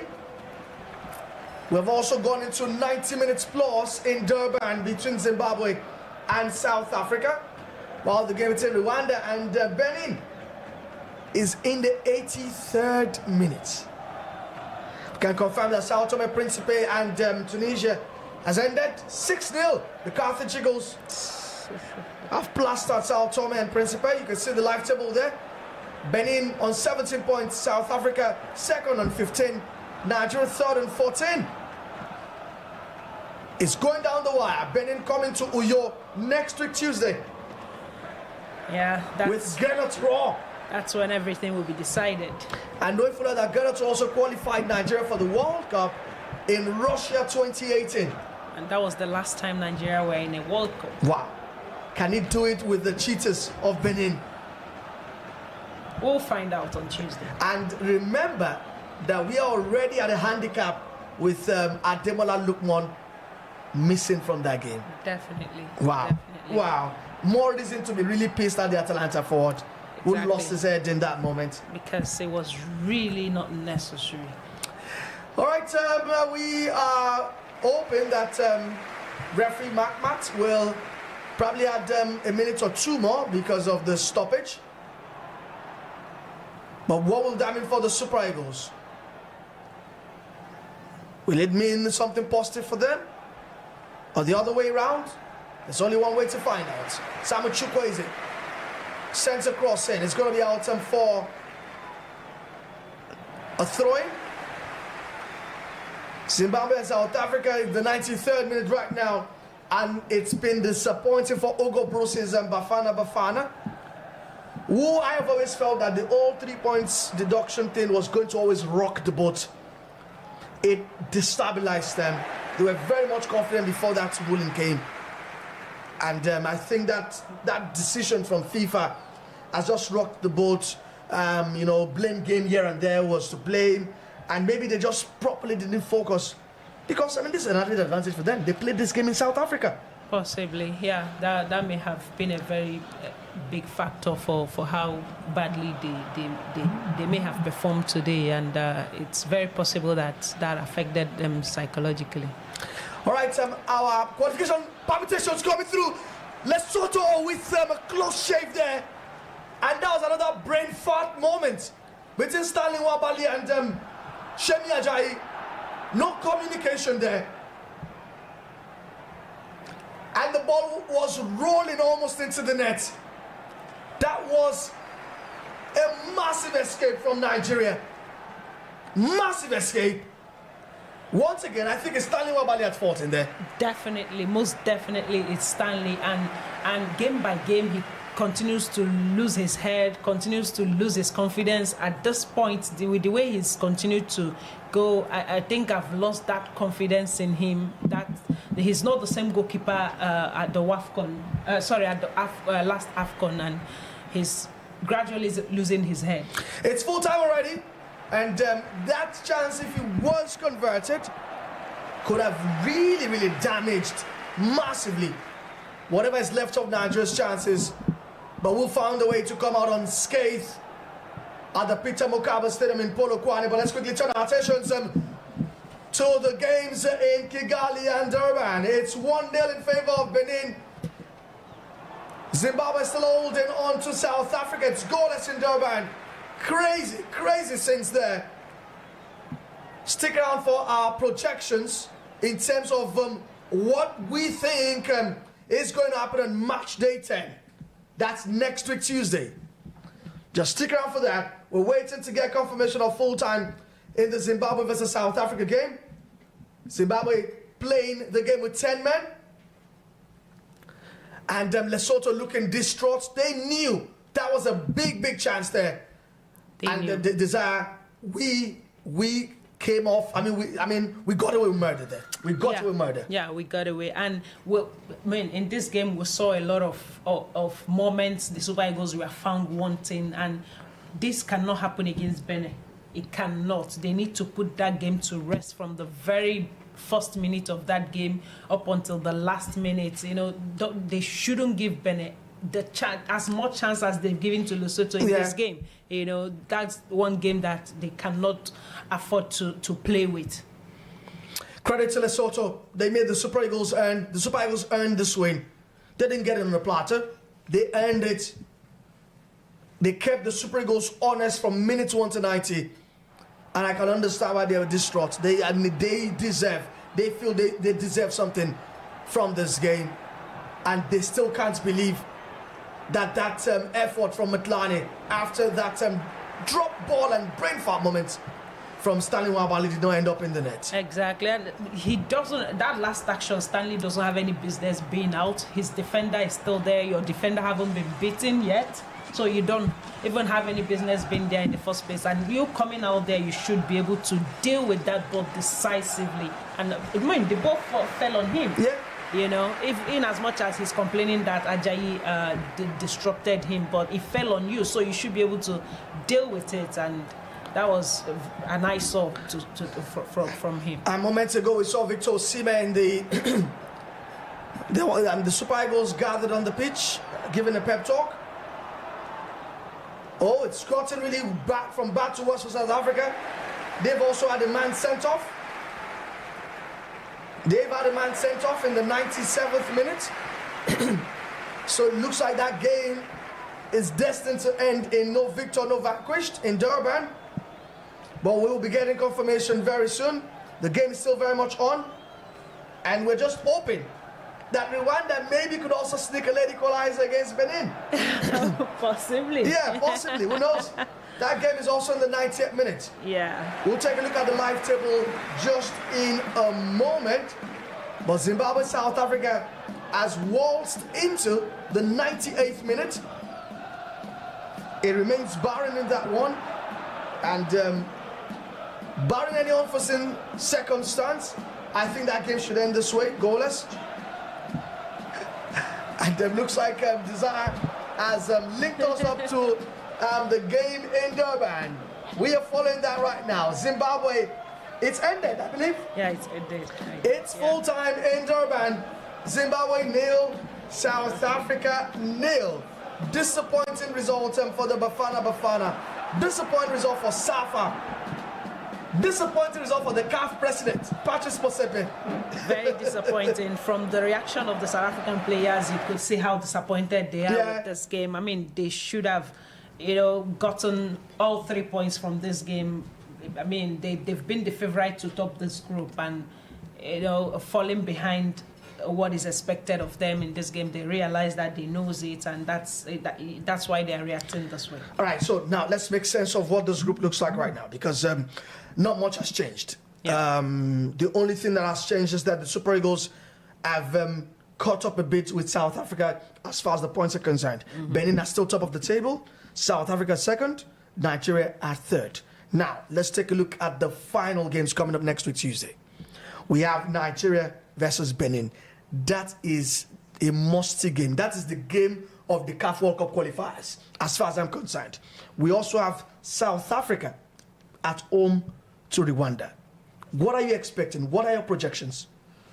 Oh, I will project that it's going to be a game for Super Eagles to clinch all 3 points. I mean, there's nothing left for them, and it's the only option is to win that game, win it outrightly, and be on the same point with Benin. And then for South Africa, they would want to give everything to win against Rwanda as well. So, but then I think South Africa is going to win, and Nigeria will go forth to win as well, and then we'll see what happens. How it all. So there are actually two case scenarios that favors Benin. Let's start with the team on top. A draw for them against Nigeria, and South Africa, even if they do win, will still land them in the World Cup. Now, here's how it lands them in the World Cup. They have a healthier goal difference than South Africa. It's 5. South Africa have got 3. So that means even in South Africa, if they want to go to the World Cup, they need to beat Rwanda and score more than 2 goals and better Benin's record. But if Benin can come here and get a point and South Africa don't win that much against Rwanda, they are going to the World Cup. That's number 1. Yeah. Number 2, if Benin come here to you and pull the chestnut out of the fire and do the double over us, that is beat us, they are surely going to the World Cup. It's easy as that. I think that will not happen. You think it's not going to happen? Yes. What has happened? Now, for Nigeria, how do we get to the World Cup? First things first, win. Win. And that means we will be on 17 points. Yeah. Now, 17 points means that South Africa must not beat Rwanda. Because if they beat Rwanda, they'll be on 18 points. Yeah. And that will not be enough for us. But maybe 17 points also gets us a best loser spot. Who knows? After they must have deducted the points gotten from the last hoping place team. that Zimbabwe as well don't finish bottom of the table. But right now, looks like they will finish because in fact, Lesotho finished bottom. Zimbabwe finished bottom of the table because they are on 5 points. Lesotho are on 9. Regardless of what the last game. They are consigned for the bottom. Yeah. And fortunately for us, home and away, we never took 3 points. So that's good for us. So it's good for us, sort of, because we'll most likely end up on 15 points because those 2 points will be deducted. So somehow, some way, there is still a chance. Our chance was slim today, but I think our chance have improved from slim to that's upgraded a great to bit deal. of, Yes. I think there's maybe not fat chance, a very but there's a chance. extent. Yeah, there's a chance. Yeah, totally. So. All right, so We'll that's see. how it looks like. I think it's ended in Kigali. Rwanda 0, Benin 1. All right, game is in the 95th minute, actually. So it's not ended. Who knows? Rwanda could still a late equalizer in that one. And Desire, what a day we've had.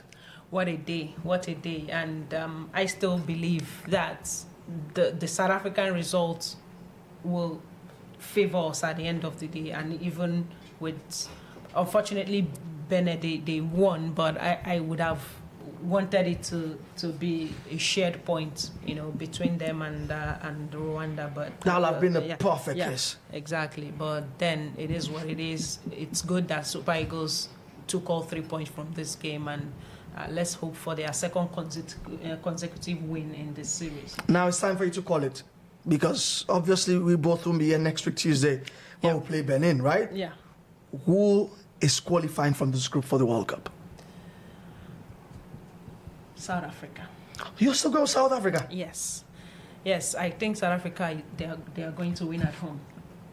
They will win. Which means you think that we are going to beat Benin.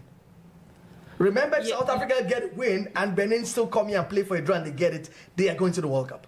unless Zimbabwe, unless South Africa thrash Rwanda. I think this is how it's going to play out. I think Super Eagles will win Benin. Okay. But South Africa will also pick all 3 points. Against Rwanda. Yes. All right, there you go. There you have it. Desire still thinks that Bafana will pick that ticket to the World Cup, and she has painted our own best case scenario. But here is what I think. You can take it to the bank. I think the banks have closed, right? So take it to the banks first thing on Monday. I think the Super Eagles will qualify for the World Cup. Okay. I think Nigeria is going to beat Benin, maybe by a goal, maybe by 2, I don't know. Okay. And I don't see South Africa recovering psychologically from what has happened today. They were really and fully expected to beat, Zimbabwe were there for the taking. We played about 20-25 minutes of the game with 10 men. I'm not sure they've got enough time to recover from that setback. And I think that they might drop points again. And in the miracle of the millennium, the Super Eagles will qualify for the World Cup. Okay, let's hope it plays out. Believe, keep the faith. Yes, don't give up. And we've come to the end of proceedings as far as we bringing you all the live updates from the CAF World Cup qualifiers in Group C is concerned right here on VIX Football on YouTube. So make sure you subscribe, follow us as well. We are VIV Football X. We are rebranded, you know that, right? So, hey, give us a follow, subscribe to us, follow us on all of our social media platforms. We would love to interact with you, and we are so happy that the Super Eagles have gotten a win and at least have boosted their chances of qualifying for the World Cup next summer in North America. Desire, thanks for coming along.